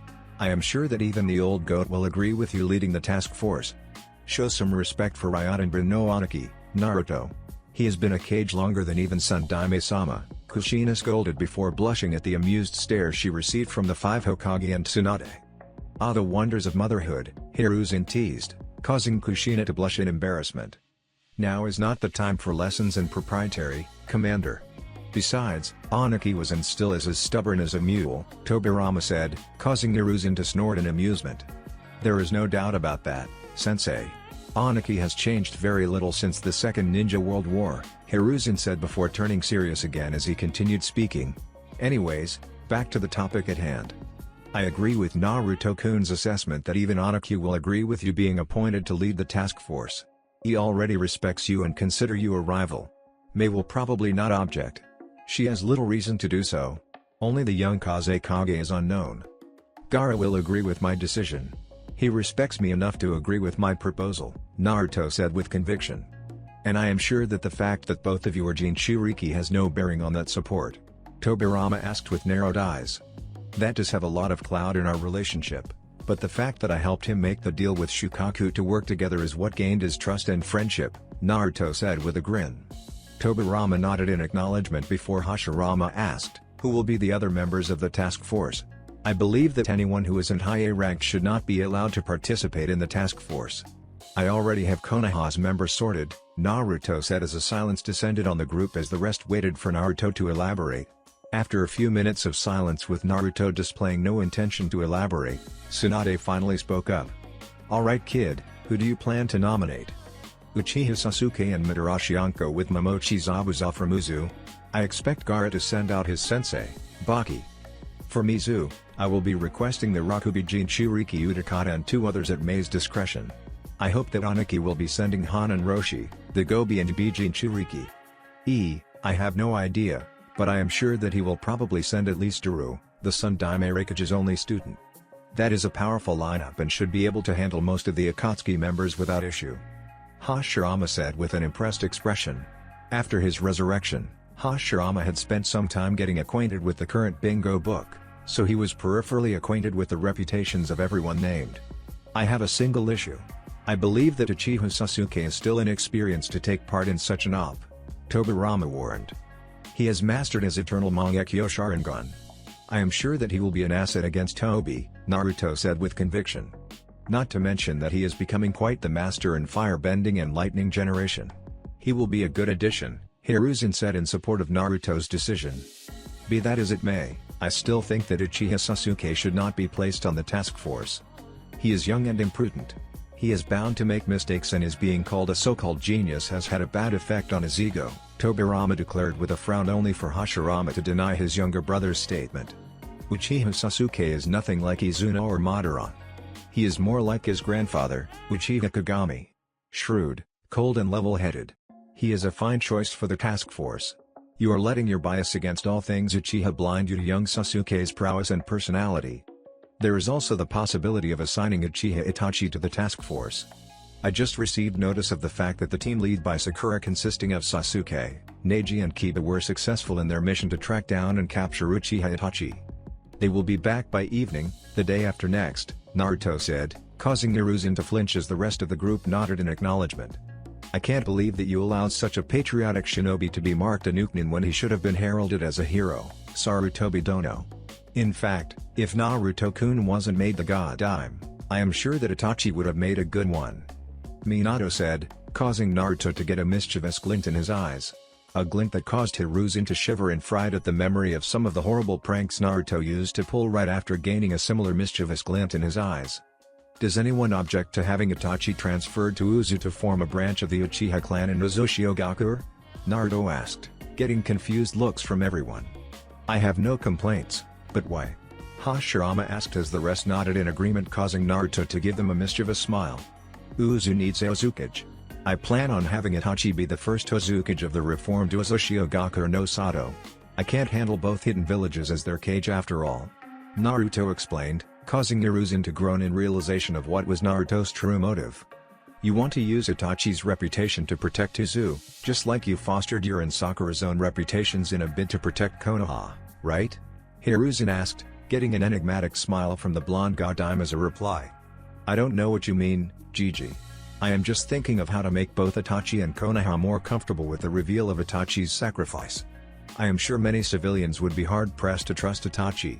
It is best that he is still an ally, but out of the general public of Konoha. The citizens of Uzu wouldn't care about his reputation. A wise move on your part, god Daime. Killing 2 birds with 1 stone, so to speak," Tobirama commented with an approving smile. "While I don't like the subterfuge, I have to agree that it is for the best, provided that Itachi accepts your offer," Hashirama declared after a moment of thought. "I am sure that he will accept, else Sasuke would probably force him to accept as penance." "You are going to have Sasuke force Itachi into accepting the proposal, aren't you?" Minato asked with a grin that was matched by his son. "Why would I ever do that? Besides, Itachi becoming a Kage would help absolve the fears of many civilians, both domestic and foreign. After all, no daimyo worth their salt would appoint a former Nukenin as the Kage of their hidden village without being sure of the fact that they were trustworthy. Didn't expect such a deeply thought-out reasoning for the appointment of Itachi as the Uzukage. No wonder I wasn't chosen to be the Yondaime Hokage," Kushina commented with a smile. "You are as subtle as an elephant in a china-ware shop when it comes to politics, my dear," Hiruzen said with a teasing smile, causing Kushina to blush in embarrassment at the reminder of her failure in the political field. "Alright, let's call it a night. We have a lot of work to do tomorrow," Naruto said, getting nods of agreement from the rest of the group. Bidding a good night to each other, they dispersed for bed, or in the case of Kushina, who had a night shift at the Anbu HQ, headed out for her patrol post in the newly refurbished Anbu HQ building. That's it for this video. I hope you all enjoyed the video. Don't forget to like the video, subscribe to the channel, and follow me on my other social media accounts. Anime God here, and I'm signing off.